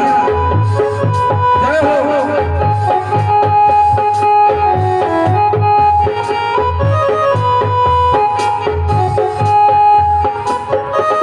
मिल गया जो जिंदगी की राह में, मिल गया जो जिंदगी की राह में, मिल गया जो जिंदगी की राह में, मिल गया जो जिंदगी की राह में। सबको ना समझ गया से, सबके दाता समझ गन गए, सबको ना समझ ज्ञान से, सबको ना आता समझ गन से। मांग बंदे मांग तू भगवान से, मांग वंदे मांग तू भगवान से, क्या मिलेगा मांग कर इंसान से, मिले मांग कर इंसान से। क्योंकि वही भगवान हमारे माता है, पिता है, उसी के कारण तो ये शरीर मिला है। तो उससे क्यों ना मांगे जो संसार के किसी दूसरे व्यक्ति के आगे हम हारे लाए। जय हो।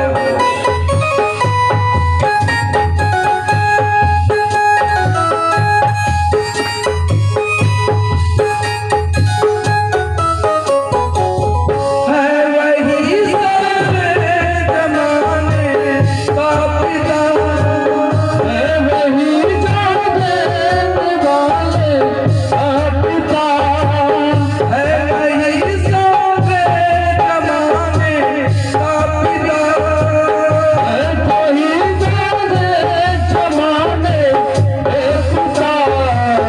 उसका ही नाम पकड़ ली जान से, उसका ही दाम पकड़ दी जान से, उसका ही दामन पकड़ ली जान से, उसका ही दामन पकड़ दी जान से। मांग बंदे मांग तू भगवान से, मांग वंदे मांग तू भगवान से, क्या मिलेगा मांग कर इंसान से, सब लेगा मांग कर इंसान से, क्या मिलेगा मांग कर इंसान से, क्या मिलेगा मांग कर इंसान से। मांग बंदे मांग तू भगवान से, मांग वंदे मांग तू भगवान से, क्या मिलेगा मांग कर इंसान से, क्या मिलेगा मांग कर इंसान से, क्या मिलेगा मांग कर इंसान से, क्या मिलेगा मांग कर इंसान से, क्या मिलेगा मांग कर इंसान से। बोलो बैद्यनाथ महादेव की, जय हो, बैद्यनाथ महादेव की। जय हो।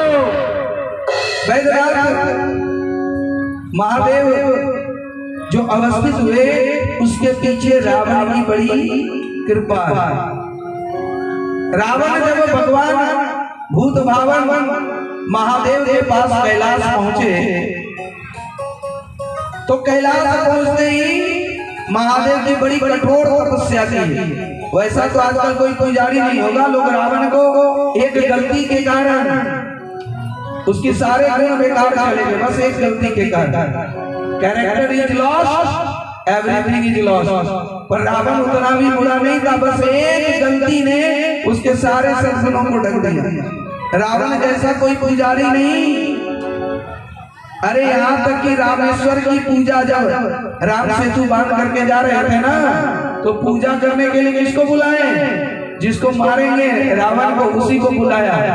और रावण भी आया और उसने रामेश्वरम शिवलिंग की पूजा की, क्योंकि बड़ा पंडित था, विद्वान था। उसका एक सिर नहीं 10 सिर था। 10 सिर मतलब हम लोगों को तो एक ही माथा में जितना बुद्धि होता है उतना ही ना, उसके पास 10 माथे का दिमाग। समझो कितना विद्वान रहा होगा। और ऐसे 10 सिर वाले रावण, 10 दिमाग रखने वाला रावण भोलेनाथ के पास आया और भोलेनाथ की पूजा करने लगे, उपासना करने लगे। जब पूजा करने लगे तो भोलेनाथ प्रसन्न नहीं हुए और दर्शन भी नहीं दिए। तब भोलेनाथ के आगे पूजा करते हुए अपना एक गर्दन ही काट कर चढ़ा। गर्दन तो छोड़ो, हम अपना एक थोड़ा सा एक बूंद भी खून भोले बाबा के चढ़ाते हैं। कोई पागल होगा तो होगा, अलग बात है जो चढ़ाते। और चढ़ाने की जरूरत नहीं है, फिर भी कि चलो भोले बाबा नहीं मान रहे तो चलो अंगुलियां काट के चढ़ा देते हैं। और अंगुली काट के चढ़ाने की जरूरत नहीं, बस उनको अश्रुपूरित भाव से हम यदि जल चढ़ा दें तो भगवान कहते हम भाव देखते हैं किसके हृदय में कैसा है, और उसी भाव से वे प्रसन्न हो जाते हैं। इसका मतलब ये नहीं कि जल मत चढ़ाना, दूध नहीं चढ़ाना। और सावन में दूध ज्यादा नहीं पीना चाहिए, इसलिए भोलेनाथ पर शिवलिंग पर चढ़ाने की बात आई। ऐसे मत फेंक दो और उस पर चढ़ाओ, और उस पर जब तेल घी ये सबसे अभिषेक होता है तो शिवलिंग में एक अलग आकर्षण, एक पावर, एक शक्ति आ जाता है। जैसे मोबाइल कैसे टावर से खींच लेता है, वैसे ही शिवलिंग में एक अलग आकर्षण आ जाता है, जहाँ पर रोज रोज उसको घी से मला जाए, शहद चढ़ाया जाए और उसके बाद उसका अभिषेक किया जाए। तो इस प्रकार भोलेनाथ पर एक गर्दन चढ़ाए फिर भी प्रसन्न नहीं, दूसरा काट दिया फिर भी प्रसन्न नहीं हुए, एक एक करके 9 सिर चढ़ा दिए। बताओ, कोई मेवा मिश्री चढ़ाता है, कोई अक्षत पुष्प चढ़ाता है, कोई पान सुपारी चढ़ाता है, कोई लड्डू का भोग लगाता है। और रावण ने अपने गर्दन का ही भोग लगा दिया, चढ़ा दिया। तब भी नहीं माने, और जब 10वां सिर काटने जा रहे थे तब जाकर के भोलेनाथ प्रकट हो गए। बोल भोलेनाथ की जय हो, उमापति महादेव की जय हो, भोलेनाथेश्वर महादेव की जय हो। अजय से प्रकट हुए तो रावण बड़ा प्रसन्न हुआ। भोलेनाथ ने कहा क्या बात है, इतनी कठोर तपस्या कर रहे हो, अरे ये भी सिर काट दोगे तो फिर रहोगे कैसे? कहा आप है ना, हम तो जानते हैं कि आप जो चाहो सो करा लोगे, और ये सिर कट भी जाता तो हमको कोई गम नहीं था, ऐसा बात। तो कहा ठीक है, मैं तुम पर प्रसन्न हूँ और तुम्हारा 9 सिर कटा हुआ पुनः जोड़ देता हूँ। वैद्य वाला काम कर दिए भोलेनाथ, एकदम प्लास्टिक सर्जरी से भी ज्यादा फटाफट सबको जोड़ करके एकदम फिट कर दिया। अब जब फिट हो गया, 10 सिर वाला रावण हो गया, तो रावण ने कहा प्रभु हमें वो ताकत दीजिए, वो बल दीजिए जिससे कि कोई हमें परास्त न कर सके। रावण ने कहा ऐसे कैसे होगा, कभी कोई देवी देवता से ना हो, और कोई यदि परास्त भी करे तो कोई साधारण मनुष्य कर दे तो कर दे, पर कोई देवी देवताओं से हम परास्त न हो।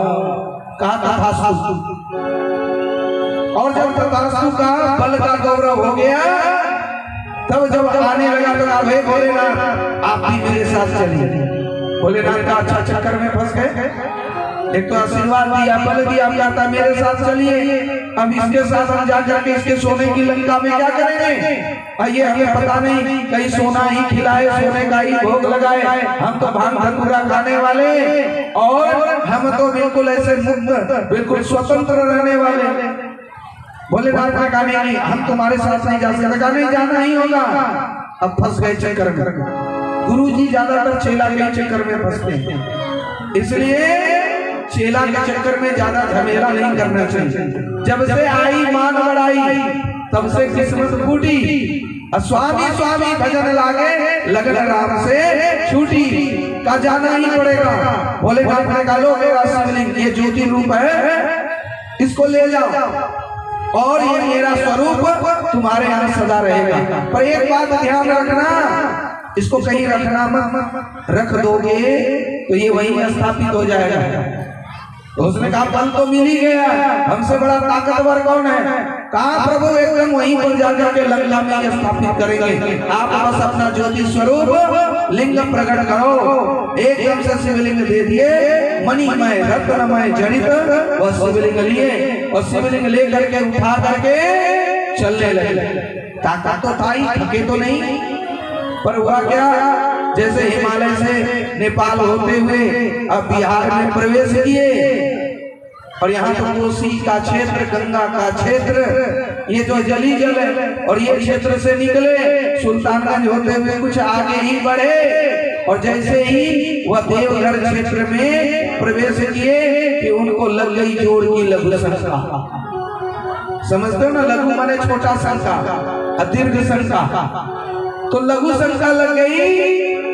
अब लघु शंका के वेग को नहीं रोक पा रहे। देखो ताकत तो बहुत है पर लघु शंका के वेग को नहीं रोक पा रहे। तभी एक चरवाहे पर नजर पड़ी गाय चराने वाले से, और उसको कहा तू इधर आ, इधर आ।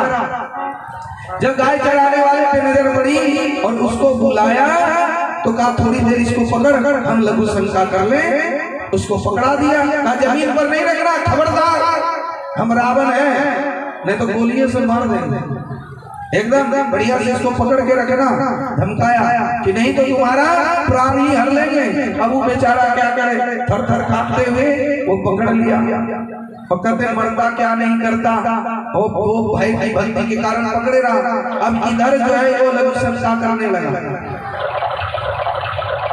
और लघु शंका की वेग रुके ही नहीं। एक घड़ी, 2 घड़ी व्यतीत हो गया।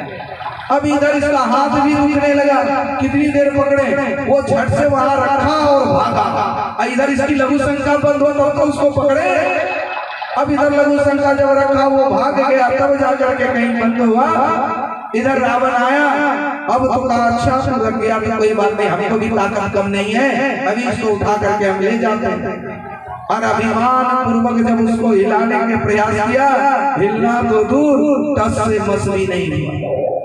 सोचा बड़ा फेर में पड़ गए, का छोड़ो, एक कौन सा बड़ा बात है, नहीं हिला नहीं हिला। वो उसे वहीं छोड़ करके लंका आ गया। लंका आ गए तो इधर नारद भी लंका आ गए रावण के पास, देवताओं के कहने पर कि नारद जी जाइए और थोड़ा इसको भड़काइए, इसमें अभिमान डाल करके इसके पतन का प्रारंभ करवाइए। देखो किसी को दुश्मनी का फायदा लेना हो ना तो उसको ऊंचा पीढ़ा दो। कहते हैं ना, दुश्मन को भी ऊंचा पीढ़ा देना चाहिए, मतलब उसको ज्यादा मान सम्मान दो, उसका खूब बड़ाई करो। हम लोग बड़ाई करते ही नहीं। किसी को फुलाना हो हम ज्यादा बड़ाई नहीं करते, और जब उसको गिराना हो तो खूब बड़ाई करते हैं। हाँ हाँ ये जजमान बहुत बढ़िया, बहुत बढ़िया, ताकि उसमें अभिमान आ जाए। और जिसमें अभिमान आ जाए, अच्छा ले जब अभिमान आ जाए तो समझो भगवान नहीं रहते।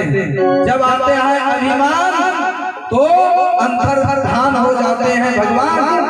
अब अभिमान का कारण रावण में देखो कितना दुर्गुण आ गया। नारद जी आए, नारद जी ने कहा हमने सुना है कि आपको बल मिला है। कहा बिल्कुल ठीक सुना है, तो बल के कारण आप स्वर्ग पे चढ़ाई करने की तैयारी कर रहे हैं। बिल्कुल कर रहे हैं, और स्वर्ग में किसी देवी देवता को नहीं रहने देंगे।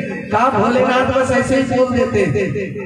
अरे देखो शिवलिंग आप जब ला रहे थे तो टस से मस हुआ।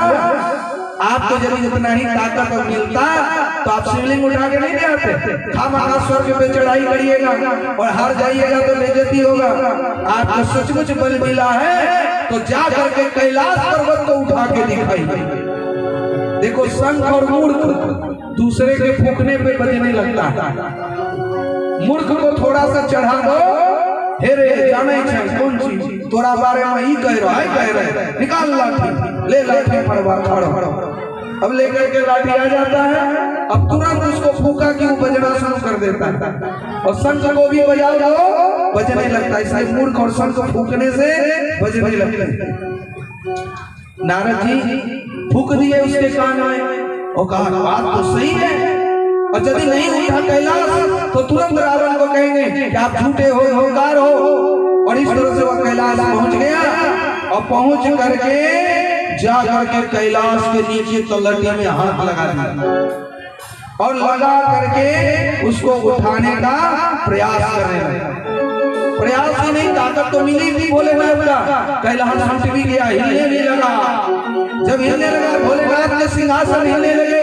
भोलेनाथ ने सोचा ये क्या हो रहा है और अपने सिंहासन से उतर के देखा, अरे ये तो मेरा ही चेला, ये रावण जिसको हमने बल दिया वही इसको उठा रहा हिला रहा है। तभी भोलेनाथ ने कहा,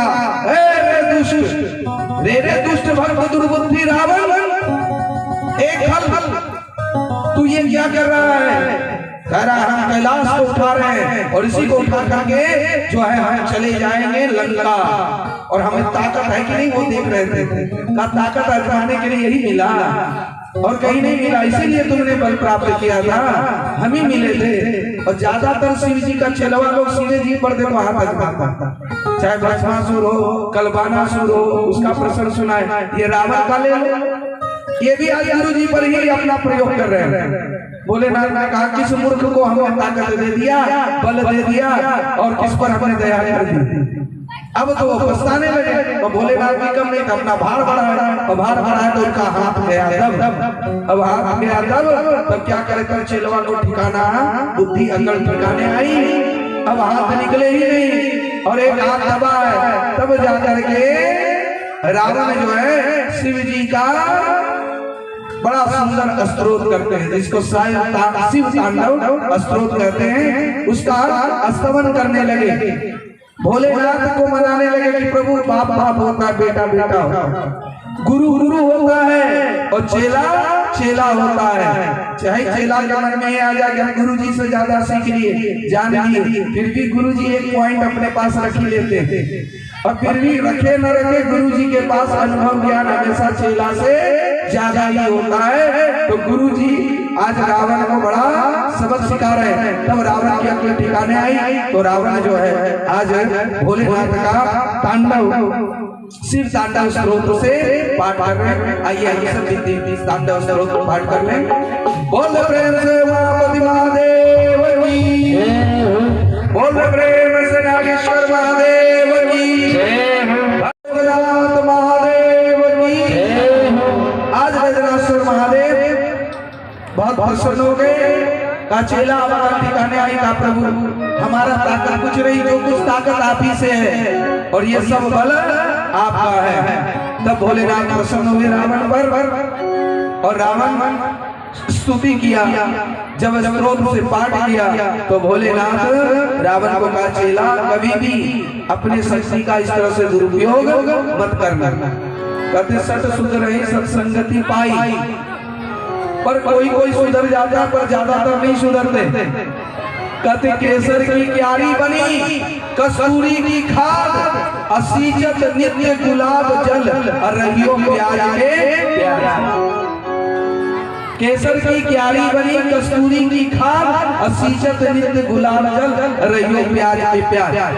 प्याज में चाहे कितना भी गुलाब जल दो, केसर की खाद दो, सेंट दो, फिर भी बदबू नहीं जाती है। तो रावण को समझाया, रावण प्रसन्न हुआ और वहां से जब आया तो फिर वह दुर्बुद्धि जो है स्वर्ग पर चढ़ाई कर ही दिया और स्वर्ग को अपने कब्जे में लिया।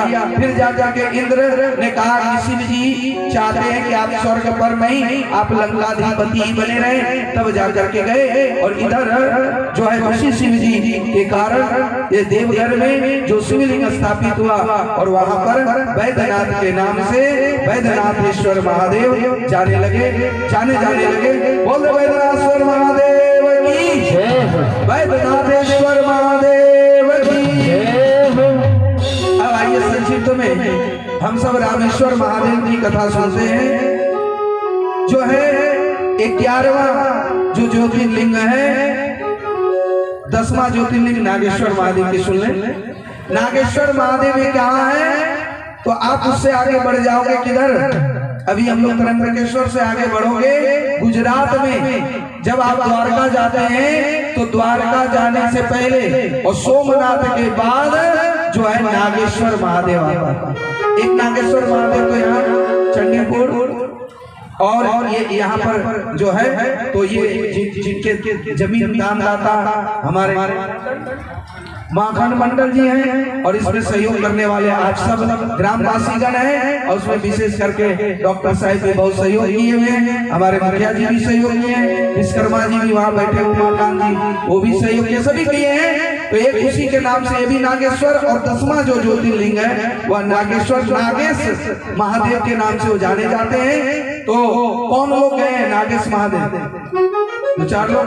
आप लोग जो द्वारका गए होंगे वही दर्शन किए होंगे, तो नहीं तो एक बार द्वारका का बनाते सुजीत मुखिया जी के साथ, सुजीत जी के साथ इस साल नहीं तो कभी भी एक बार तो बनाएंगे, ट्रेन से जाएंगे रिजर्वेशन करके, भले 10 आदमी हो 5 आदमी हो, क्योंकि अगली बार तो हमको नहीं लगता जगह कराएंगे कोई। यहाँ साल कभी का हिमालय तो कैसे हो गया तो हो गया, पर हमें लगता है यज्ञ कराना भी कोई बहुत बड़ी बात नहीं है यदि आपस में आप लोगों का सहयोग हो, क्योंकि बूंद बूंद से घड़ा भरता है और जब सभी मिल जुल करके जोड़ लगाता है तो पत्थर भी पानी बन जाता है। मानव जब जोड़ लगाता है तो पत्थर पानी बन जाता है। तो आप लोग चाहें तो साल में एक बार जगह कौन सी बड़ी बात है? कोई बहुत बड़ी बात है क्या? कोई जो है थोड़ा सा पंडाल का 4-5 आदमी ले लो, 4-5 आदमी कथा और यज्ञ का भार ले लो, 4-5 आदमी सजावट ये सब डेकोरेशन का भार ले लो, 4-5 आदमी और जो प्रचार प्रसार में खर्च आता है उसमें ले लो। आप सब मैया नहीं कुछ तो 5-5, 10-10 किलो अनाज दोगे तो उसी में भंडारा हो जाएगा आराम से, और घटेगा नहीं। भगवान की भाव से शुद्ध भाव से जब कार्य होता है, भावना पवित्र हो, संकल्प शुद्ध हो और लक्ष्य पर दृष्टि हो, दृढ़ संकल्प हो, ऐसा कोई कार्य नहीं जो रुक सकता है और रुक जाए। ये चाहे तो अगले साल भी हो सकता है। महारुद्र यज्ञ हो गया, अब हम चढ़ा नहीं रहे, ये मत सोच लेना। और हम जानते हैं कितना भी चढ़ाएंगे डॉक्टर साहब चढ़ने वाले हैं, पर आप लोग यदि चाहेंगे तो कोई भी आगे जरूर आ जाएगा। आप लोग यदि उत्साह दिखाएंगे तो अगले साल विष्णु यज्ञ कर लो, फिर सरचंडी यज्ञ कर लो, इस तरह से यज्ञ करते रहो ना। बहुत बड़ी बात है क्या उमाकांत? बड़ी बात है, बहुत बड़ी बात है। चंदा 10 बार मांगने जाओ धूप में फिर भी मिलता नहीं है, मिलता भी है तो कैसा कैसा चावल देता जो खाने लायक नहीं रहता। फिर वैसा दान लेकर के भी कोई पुण्य का कार्य नहीं होता है। आप यदि कोई ऐसा चावल दे दिए या धन दे दिए जिसका सदुपयोग नहीं हुआ तो वो सब सारा दान व्यर्थ चला जाता है, बल्कि और उल्टे पाप ही चढ़ा लेते हैं। नहीं 200 अच्छा है, पर दे दो खुशी मन से और अच्छा चीज देना चाहिए, अच्छा चावल देना चाहिए कि खाने वाला का मन प्रसन्न हो जाए। यहाँ हम इतना दिन बोले पर देखो कोई नहीं आया, नहीं तो थाली भर जाता है। जैसे मिश्री पूरी पुआ पकवान घर से बना के ला सकते हो कि नहीं, और वही प्रसाद बन जाएगा। पर नहीं, हमको लगता है ज्यादा यहाँ सब खाने वाले, खिलाने वाला बड़ा कम है। इस बार तो कोई हमको बुलाया भी नहीं, यहाँ तक कि मनोज डीजे वाले भी बुलाते थे वो भी नहीं बुलाए, सुजीत मुखिया जी भी नहीं बुलाए। पता नहीं इस बार लगता थोड़ा भाव भक्ति हमारे ऊपर कम हो गया है, तो इस बार खिलाने वाले की भी बड़ी कमी देखी। वही बात है, अब कल कथा का अंतिम दिन है, 7 दिन उड़ जाएगा, देख लेना उड़ रहा है कि नहीं। कल 7 दिन हो जाएगा, परसों को होती है और है वो डॉक्टर साहब आप लोग मन से बोलेंगे क्योंकि हमें परसों निकलना ही है। परसों से फिर झारखंड साहेबगंज में हमारी भागवत कथा है, वहाँ भी 500 से ज्यादा कलश है। 1000 का टारगेट है पर अभी 500 हो गया है। 1008 कलश यात्रा के साथ वहाँ श्रीमद् भागवत कथा है और अगले साल वो लोग विष्णु यज्ञ कराएंगे, तो वहाँ पर हमको जाना बहुत जरूरी है। 16 तारीख से साहेबगंज झारखंड में कथा है, तो आप लोग जो उधर के होंगे तो आ सकते हैं, वहाँ रहने खाने की सब व्यवस्था। कहने का मतलब कल अंतिम दिन है, इसलिए मैया कल जरूर कुछ न कुछ प्रसादी के रूप से घर में बना के लाना, चाहे हलवा या पकौड़ा, मिश्री या खीर, पूरी, पुआ, जो कुछ भी हो कल लाना। कल ठाकुर जी को भोग लगाना और वही प्रसाद आप लोगों में बढ़ जाएगा। और कल अंतिम दिन है कथा का, इसलिए कल दान पेटी में कुछ न कुछ डालना, जरूर 10 डालो, 5 डालो, चाहे नहीं कुछ चले तो सिक्का तो बहुत डालते हो, सिक्का ही डाल देना। पर कल खाली हाथ कथा विदाई में कुछ न कुछ डालना और आपको विश्वास दिलाना ये पैसा आपका व्यर्थ नहीं जाएगा। इस पैसे से दिवाली के बाद एक पंचगव्य हॉस्पिटल औषधालय बनाने जा रहे हैं। और उसमें छात्रावास का भी निर्माण होगा। और आप सब कभी बंगाल आओ तो बंगाल में बोलपुर शांति निकेतन के बाद का स्टेशन है कुशकरा, वो हम कार्ड में और एड्रेस में भी देते हैं। बोलपुर शांति निकेतन के बाद वो मेरा एड्रेस है, वही जन्मभूमि है और वहीं पर मेरा आश्रम है। इसलिए कोई बंगाल आओ तो बिल्कुल स्वागत है। तारापीठ से जो है मात्र 2 घंटे का रास्ता है। हमारा जन्मभूमि बंगाल है और हमने विद्या अध्ययन वृंदावन में किया, स्वामी ज्ञानानंद जी महाराज ने, और हमारे गुरु जी जो है वो स्वामी पथिक जी महाराज हैं, जो कि उनका समाधि हरिद्वार में। और हमने विद्या अध्ययन ये भागवत आदि वृंदावन में किया, इसलिए वृंदावन का एड्रेस देते हैं। वृंदावन में हमारा एक कमरा है, जब भी जाते रहते हैं कृष्ण कृपा धाम में, परिक्रमा मार्ग में है। आप जब भी जाओ तो वृंदावन जरूर जाओ, आओ, फोन कर लेना तो व्यवस्था हो जाएगी। हमारे संत लोग, पंडित लोग, धनंजय जी, शिवम जी हैं, इनके भी गुरु जी जो है वृंदावन में रहते हैं और इनका भी कनेक्शन वृंदावन से है। ये लोग भी कथा करते हैं। हमारे बीच राजेश जी बैठे हैं, वो भी कथा करते हैं। ऐसा मत समझो कोई यहाँ किसी से कम है, तो हम सब साथ में आनंद से रहते हैं। जब जिसको मौका मिलता है कार्यक्रम को आगे बढ़ाते हैं। तो कल अंतिम दिन, तो कल बिल्कुल सुदामा की तरह आना, नहीं कुछ तो 4 मुट्ठी तंदुल ही लेके आना। एक बार हम कथा किए तो झंडा का समय था, भुट्टा का, झंडा का, तो 2-3 बोरा तो झंडा ही हो गया था, वो तो हम ले जा नहीं पाएंगे। इसलिए झंडा चावल नहीं लाना तो 5-10 रुपया ही लाना, दान पेटी में डाल देना या यहाँ रख देना, वो मिल ही जाएगा। बोल दे प्रेम से महापति महादेव की, नागेश्वर महादेव की। आइए नागेश्वर कथा में प्रवेश करें, उसके बाद पूजन होगा। थोड़ा बस 15 मिनट के बाद हम सब पूजन करेंगे भाव से। द्वादश ज्योतिर्लिंग का भाव बनाते हुए आइए नागेश्वर महादेव ज्योतिर्लिंग का बड़ा संक्षिप्त में सुन लें। जो है एक दारुका नामक राक्षसी थी। दारुका जो है मैया पार्वती को प्रसन्न करके शक्ति प्रदान की। ऐसा नहीं कि सिर्फ पुरुष लोग ही शक्ति प्रदान करते हैं। मैया से जब शक्ति प्रदान कर ली तो दारुका का पति का नाम भी था दारू, और जब शक्ति प्रदान कर ली तो सबको सताने लगा। देखो जब शक्ति आता है तो क्या करेगा, दबाएगा, दूसरे को दबाने लगा। तो सभी ऋषि मुनियों के पास पहुंचे, उसमें एक जो है वह पहुंच गया नागेश महादेव की कृपा से, वह सुप्रिय नाम का वैश्य, वह और ये जो ऋषि थे, और ये ऋषि के पास पहुंचे और ये ऋषि ने श्राप दिया, ए दारू, यदि तुम सताओगे इन लोगों को तो तुम्हारा खैर नहीं, तुम्हारा पतन हो जाएगा, तुम्हारी सारी शक्ति चली जाएगी, यहाँ तक कि तुम प्राणों से हाथ धोगे। सुदन टोला से 51 रुपये का ब्याज पूजन किए। नाम क्या है पता नहीं, राज, क्या राज, तो जो भी हो, जिनको देना हो यहाँ ये कागज कलम लेके बैठी हैं रीता जी, तो इनको आप नाम बता देना, कागज कलम लेके बैठी है, इनको दे देना, उसका नाम हम जो है घोषणा कर देंगे। बोल दे प्रेम से नागेश महादेव की।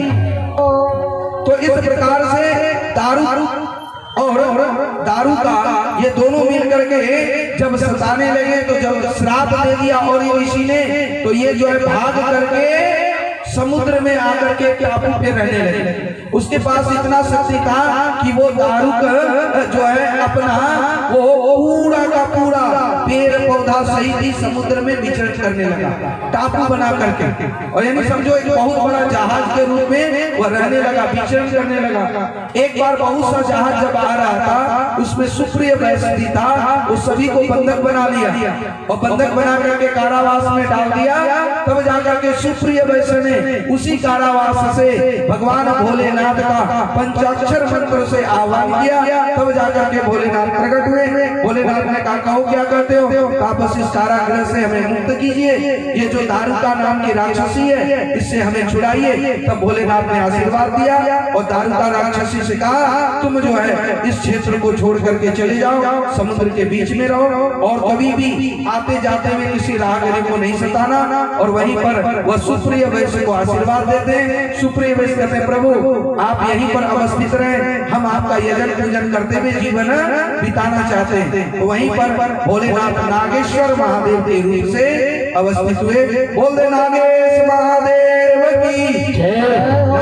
रामेश्वर महादेव की जय हो। आगे रामेश्वरम शिवलिंग की ज्योतिर्लिंग की कथा आती है, इसको भी संक्षिप्त से हम सुन लेते हैं। नागेश्वर महादेव की कथा में यही है, रामेश्वर महादेव में, कि जब राम जी जा रहे थे कहाँ, लंका, रावण के नगरी लंका में चढ़ाई के लिए, तो जाने से पूर्व वहीं पर पलटी में जो है बालू का ही पिंड बना करके रामेश्वर शिवलिंग की ज्योतिर्लिंग की स्थापना की। आज भी उस ज्योतिर्लिंग पर पानी नहीं चढ़ता, जल नहीं चढ़ता है। और हनुमान जी शिवलिंग लाने गए तो लाने में देर हो गई, मुहूर्त गिर रहा था, इसलिए बालू का शिवलिंग बना। और हनुमान जी दुखी हो गए कि मेरे शिवलिंग का क्या होगा, तो उसी के बगल में हनुमान जी का लाया हुआ शिवलिंग की भी पूजा होती है और उस पर जल चढ़ता है। पर जो बालू का बना हुआ आज भी उसी तरह से है, बालू का बना हुआ बड़ा कठोर और बहुत हल्का है वो शिवलिंग, इसलिए उस पर जल नहीं चढ़ता है। तो रामेश्वरम में जल नहीं चढ़ता है, हनुमान जी के लाया हुआ शिवलिंग पर चढ़ता है। वो भी जल जहां का चढ़ता है जो गंगोत्री से जल चढ़ाता है, और गंगोत्री का जल लेकर के फिर रामेश्वरम में, चाहे वो 1 साल के बाद जाए, 2 साल के बाद जाए, वो जल घर में रखता है और उसको जो है जा करके चढ़ाता है। कभी आप गंगोत्री जाए या केदारनाथ दर्शन करने जाए, उसका जल ले आए और ला करके घर में रखें, और फिर जब रामेश्वरम जाने का मौका मिले तो वहां पर चढ़ा सकते हैं। और नहीं भी चढ़ाए तो कौन से भगवान नाराज हो जाए, पर ये सब अपनी अपनी श्रद्धा है, भाव है, भक्ति है। इस प्रकार से वहां पर रामेश्वरम भगवान शिव जी का आह्वान किए, शिव जी भोलेनाथ उसी रामेश्वरम शिवलिंग में अवस्थित हुए। बोले प्रेम से रामेश्वर भगवान की जय हो। देखो, शिवस्य हृदयम विष्णु, अब विष्णु हृदयम शिवस्य, शिव के हृदय में राम जी है, राम जी के हृदय में शिव जी है। इस प्रकार से रामेश्वर भगवान की पूजा हुई। आगे घुसमेश्वर जो है शिवलिंग की कथा आती है, थोड़ा इसको 10 मिनट आराम से सुने, उसके बाद पूजन का कार्यक्रम में जाएंगे। तो घुसमेश्वर महादेव नाम कैसे पड़ा, तो घुसमा एक बहुत बड़ी शिव की भक्ति थी, और घुसमा का बहन का नाम था सुदेहा। सुदेहा का विवाह सुधर्मा से हुआ था। सुधर्मा धर्म कर्म में बड़ा बढ़ चढ़ करके हिस्सा लेता था, पर सुदेहा से कोई पुत्र नहीं प्राप्त हुआ, और पुत्र नहीं होने के कारण बड़ा दुखी था। देखो, जिसको बेटा बेटी नहीं होता ना, कितना दुखी रहता है, लगता है गृहस्थ धर्म नहीं बेकार है। और कई लोग कह भी देते पुत्र से गतिर्नास्ति स्वर्ग नैवच, जिसको बेटा बेटी नहीं उसको स्वर्ग नहीं मिलता। ऐसा भी बात नहीं है। तो बहुत से साधु संतों ने विवाह नहीं किया, वो सब नरके में जाएंगे। तो देखो, जिसको बेटा बेटी है नहीं है तो नहीं है, ऐसे बस भगवान का भजन करना चाहिए। भगवान दे तो भी भला, और ना दे तो भी भला। ना दे तो समझ लेना कि भोलेनाथ बस हमारी ही सेवा का कार्य के लिए हमको नियुक्त किए, और दे तो समझना कि चलो कुछ इसका ऋण होगा, उससे ऋण होने के लिए हम सेवा में लग गए। तो सुदेहा को जब कोई पुत्र नहीं था, तब जाकर के सुधर्मा बड़ा दुखी था, और सुधर्मा दुखी था सुदेहा के कारण, क्योंकि सुदेहा हमेशा चाहता था कि हमें पुत्र प्राप्त हो। तो सुदेहा ने क्या किया कि अपने पति का विवाह अपनी बहन से करवा दिया, और उसका नाम था घुसमा। घुसमा से जब सुधर्मा का विवाह करवाया, तो सुधर्मा ने कहा देखो, अभी तो तुमको अच्छा लग रहा है, पर जब बेटा बेटी हो जाएगा तो तुमको बुरा लगेगा, अच्छा नहीं लगेगा। सुदेहा ने कहा नहीं, ऐसी कोई बात नहीं, टेबल पर ही रखिए शिवलिंग को, ऊपर रख करके ही कार्य को करना है, ताकि सब कोई देख सके। ऊपर रख करके लीजिएगा, और एक चादर या कुछ आसन दे दीजिए, कुछ कपड़ा या कुछ बेलपत्र नीचे या अक्षत डाल दीजिए। बोल प्रेम से घुसमेश्वर महादेव की। देखिए, जब घुसमा से सुधर्मा का विवाह हुआ, तो आगे चल करके घुसमा को बेटा हुआ, पुत्र हुआ, और उसका जब पुत्र हुआ तो धीरे धीरे उसको सब चाहने लगा, लाड़ लड़ाने लगा, प्यार करने लगा। तो इधर सुदेहा को जलन हो गया, डाह हो गया, ईर्ष्या हो गई। इतना ईर्ष्या हुआ कि अब उसके बेटे को देखना नहीं चाहने लगा। अब बड़ा हो गया, तो घुसमा के बेटे का शादी भी हो गया। शादी हो गया तो लोग और चाहने लगे, घर वाले जब चाहने लगे, पर सुदेहा क्या किया, एक दिन जलन के कारण वह सोए में ही घुसमा के बेटे का जो है टुकड़े टुकड़े कर दिया। और टुकड़ा वो कहाँ फेंक दिया? जिस जल में रोज पार्थिव शिवलिंग बना करके भूष्मा वो जल में विसर्जन करती थी, उसी जल में उसके बेटे को काट के फेंक दिया। पार्थिव शिवलिंग समझती हो? ये जो सामने मिट्टी का शिवलिंग रखा है इसी को पार्थिव शिवलिंग कहते हैं। भूष्मा रोज ऐसे मिट्टी का शिवलिंग बनाती और षोडश उपचार से उसका पूजन करती थी, और पूजन करने के पश्चात फिर जो है वही जल में जाकर के उस सरोवर में जाकर के विसर्जन कर देती थी। ये रोज का काम था भूष्मा का। और भूष्मा इस प्रकार से जिस दिन उसके बेटे को रात को ही काट करके जल में फेंक दिया, उसी दिन जो है उसकी पुत्र वधू जल्दी जगी, बगल में देखता अरे मेरा पति है ही नहीं, और मेरा पति जिस बिस्तर पर सोया हुआ वहां खून लगा है, खून से लथपथ चादर है। तब जा करके भूष्मा की वधू यानी बहू पुत्र वधू समझ ली कि हमारा पति का किसी ने हत्या कर दिया। वह रोने लगी, चीखने लगी, चिल्लाने लगी और रोती भी कहने लगी हाय मेरे प्राणनाथ कहाँ चले गए। वो अपनी सासू माँ भूष्मा के पास गई और कहने लगे सासू माँ आपका बेटा कहाँ है, दिखाई नहीं पड़ रहा है। अरे आपके बेटे के बिस्तर पर खून लगा हुआ है, लगता है किसी ने हत्या करके उसे कहीं फेंक दिया। भूष्मा कहने लगी हे बहू इतना क्यों घबराती हो? क्योंकि भगवान ही मारने वाले हैं, भगवान ही बचाने वाले हैं, भगवान ही प्राण देते हैं और भगवान ही प्राण हरते हैं। इसमें मेरा क्या काम? वो बेटा मेरा थोड़ी था, भगवान ने कृपा करके दिया और भगवान को लगा कि हमें वापस लेना है तो ले लिया होगा। इसमें इतना घबराने वाली कोई बात नहीं है। शांत चित्त हो जाओ, हमें अपने भोलेनाथ का पूजन करने दो, हमें भोलेनाथ का अभिषेक करने दो।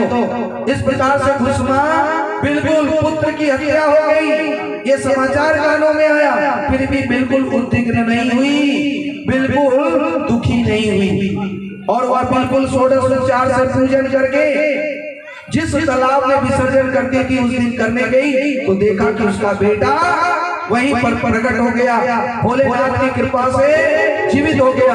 बोल प्रेम से भगवत्सल भगवान की, करुणावतार भगवान की। जब प्रकट हो गया सभी को प्रसन्नता हुई, पर भूष्मा को जरा भी खुशी नहीं हुई, भूष्मा जरा भी प्रसन्न नहीं हुई, क्योंकि वह हर्ष अमर्ष से पड़े थे। भगवान ने कहा हर्ष अमर्ष भयो होएगे मुक्तो याजा समय प्रिय। हर्ष अमर्ष से जो पड़े हैं ऐसे ही भक्त हमको बड़ा प्रिय है। पुत्र को जीवित देकर के ना तो बहुत खुशी हुई, और पुत्र का वियोग मृत्यु का समाचार सुन करके न तो दुखी हुई। भगवान ऐसे ही भक्त को चाहते हैं जो बिल्कुल सुख दुख से पड़े, हर्ष अमर्ष से पड़े होता है। भगवान भोलेनाथ ने कहा भूष्मा तुम्हारे भक्ति को देख करके मैं बहुत प्रसन्न हूँ, और तुम्हारे धीरज को देख करके तो मैं अति प्रसन्न हूँ। भक्त हो तो तुम्हारे जैसा। भूष्मा ने कहा भोलेनाथ जब प्रकट हुए हैं और आप हमको आशीर्वाद देना चाहते हैं, कहा देखो मैं जानता हूँ कि तुम्हारे बेटे का हत्यारा कौन है। तुम्हारे बेटे का हत्यारा कोई और नहीं, तुम्हारा ही बहन सुदेहा है। बोलो तो मैं उसे अभी दंड देता हूँ। झट जो है भूष्मा ने भोलेनाथ का पैर पकड़ लिया और चरण पकड़ते हुए कहने लगे प्रभु उसने गलती की, उसने दुष्टई की, तो हम भी ऐसा कार्य करेंगे? हम ऐसा नहीं करेंगे, बल्कि आपके चरण को छू करके प्रणाम करते हुए हम तो उसे भी माफ करने के लिए आपसे हम जो है याचना कर रहे हैं। हे प्रभु आप उनको दंड नहीं दीजिएगा, जो हो गया सो हो गया।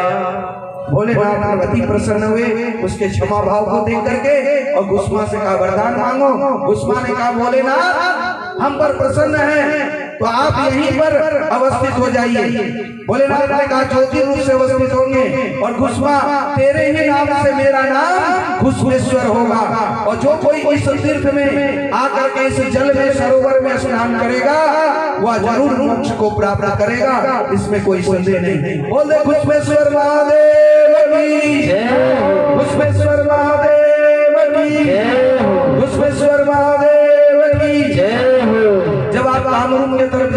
घुश्मेश्वर महादेव है और उस तीर्थ में स्नान करके ही भोलेनाथ का पूजन करना चाहिए। और घुस्मा के कारण ही इसका नाम जो है घुश्मेश्वर महादेव पड़ा। अवतारेषु यस्य हृदयं नृत्या तस्य दर्शनम त्वहृदयं व्रजेत, कहते हैं जो उनका दर्शन करता है, दर्शन मात्र से ही हृदय अंतःकरण शुद्ध हो जाता है। यदि उसके अंदर राग द्वेष रहता है वह चला जाता है। इस प्रकार से आशीर्वाद दिया और इसी के साथ 12 ज्योतिर्लिंगों का वर्णन यहीं पर पूरा होता है। आगे हम लोग इस सतर खंड संहिता के बाद हम सब विश्वेश्वर संहिता और हरीश्वर लिंग का श्रवण करेंगे। गोपेश्वर लिंग की स्थापना कैसे हुई उसकी भी हम लोग करेंगे। शिवरात्रि व्रत की विधि और आगे चल करके बहुत से सुमेधा और सूरत की भी कथा है, मधुपेटक की बल की कथा है। वो सब कल हम लोग संक्षिप्त से सुनते हुए कल वाणी को विराम लेंगे। कल शिव पुराण का उपसंहार करेंगे। देखो ऐसे शिव पुराण कम से कम 11 दिन की होती है और 11 दिन का करने का सौभाग्य भी एक बार यहीं पर मिला था और दोबारा हमें पुनः मिला। तो कल जहां तक हो सके हम लोग संक्षिप्त या कहीं पर विस्तार से कथा का सुनते हुए कल कथा की पूर्णाहुति होगी। बोल प्रेम से वृंदावन बिहारी लाल की जय, उमापति महादेव की जय, बोल द्वादश ज्योतिर्लिंग की जय, बोल नागेश्वर महादेव की जय। सुबोध जायसवाल जी से आग्रह है कि आप जहाँ कहीं भी हैं यथाशीघ्र मंच तक आने की कृपा करें। सुबोध जायसवाल पुजारी जी, आप जहाँ कहीं भी हैं यथाशीघ्र मंच तक आए। हरि हरि हरि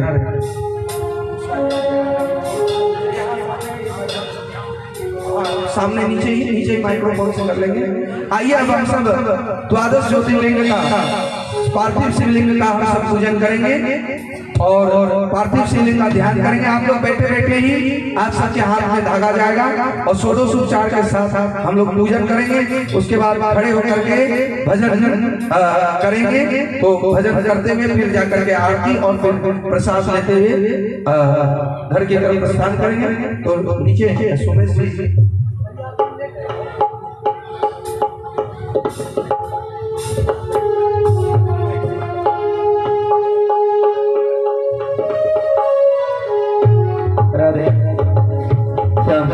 हाँ, जो हमारे रुद्राभिषेक में यजमान बनना चाहते हैं, जो भी भक्तगण हमारे रुद्राभिषेक में यजमान बनना चाहते हैं वो अति शीघ्र से शीघ्र आगे आ जाएं। आप सब जो करना चाहते हैं मुख्य रूप से जजमान जो यज्ञ के हैं और जो आए हैं उपस्थित है वो आ जाए। और ऐसे भी जो लोग करना चाहते हैं भाव से, और बोलने का मतलब ये कि दक्षिणा में सीधा सवाल, जो दक्षिणा करके आगे आना चाहते हैं आ जाओ। और जो जजमान है वो तो रहेंगे ही, और जिनको दक्षिणा देके करना है तो नहीं तो उधर बैठे रहे। और जिनको जो चढ़ाना हो आराम से बाद में चढ़ा देंगे। अभी आप लोग मंत्रोच्चारण इसका पूजन विधि आप देखिए, विधि देखिए और ये विधि संक्षिप्त से हो रहा है। और हम लोग रुद्राभिषेक की विधि को देखें और देखने से भी आपको लाभ मिलेगा। साथ में धागा भी जाएगा तो छुएंगे और उसके बाद जिनको जो दान दक्षिणा देना है वो दे देंगे। अब विलंब न करेंगे इसमें क्योंकि समय काफी हो चुका है। तो आइए समय को ध्यान में रखें। बोल प्रेम से महापति महादेव की। आइए तब तक कम से कम 51 बार से ही ओम नमः शिवाय मंत्र का जाप कर लें।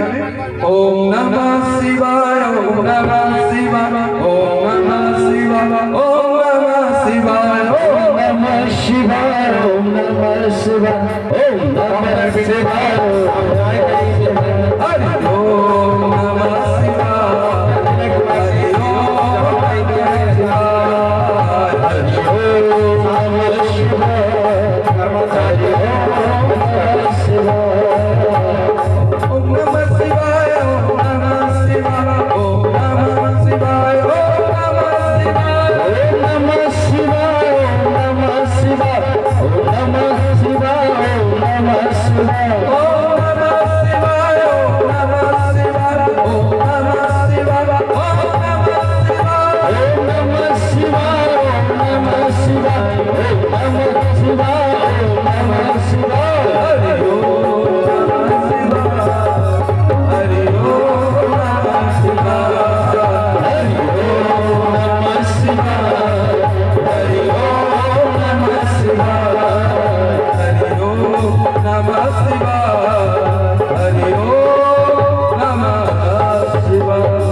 का शिव पूजन हुआ। बहुत बहुत धन्यवाद मनोज यादव। यजमान जी आप लोग आगे आ गए। डुलो जी, शिव प्रसाद यादव जी, और कौन यजमान है यहाँ के, सब आगे आ जाएं। हमारे विनय कुमार जी, सुजीत बाबू जी आपसे आग्रह है कि आप यथाशीघ्र मंच तक आए। डॉक्टर विनय कुमार जी, साथ साथ डुलो मंडल जी और जो भी पुजारी है वह मंच तक आए। डॉक्टर साहब कहाँ हैं? विनय जी, अरे विनय जी जल्द से जल्द आए, देर ना करें भाई। मंत्रोच्चारण शुरू करो, जो भी विधि है। आपके आगे रावण मागे बिहारी लाल की जय हो, राम जी लाल की जय हो, श्रीमद् भागवत महापुराण की जय हो, भूत भवन भोलेनाथ की जय हो, यज्ञ पुरुष भगवान की जय हो। हरि ओम गणनाथ सरस्वती रविशुक्र बृहस्पति पंचैतां संस्मरे नित्यं वेदवाणीं प्रवर्तये। वेदः शिवः शिवो वेदा वेदाध्यायी सदा शिवा यस्मात् सर्वप्रयत्नेन वेदमेव सदा पठेत्।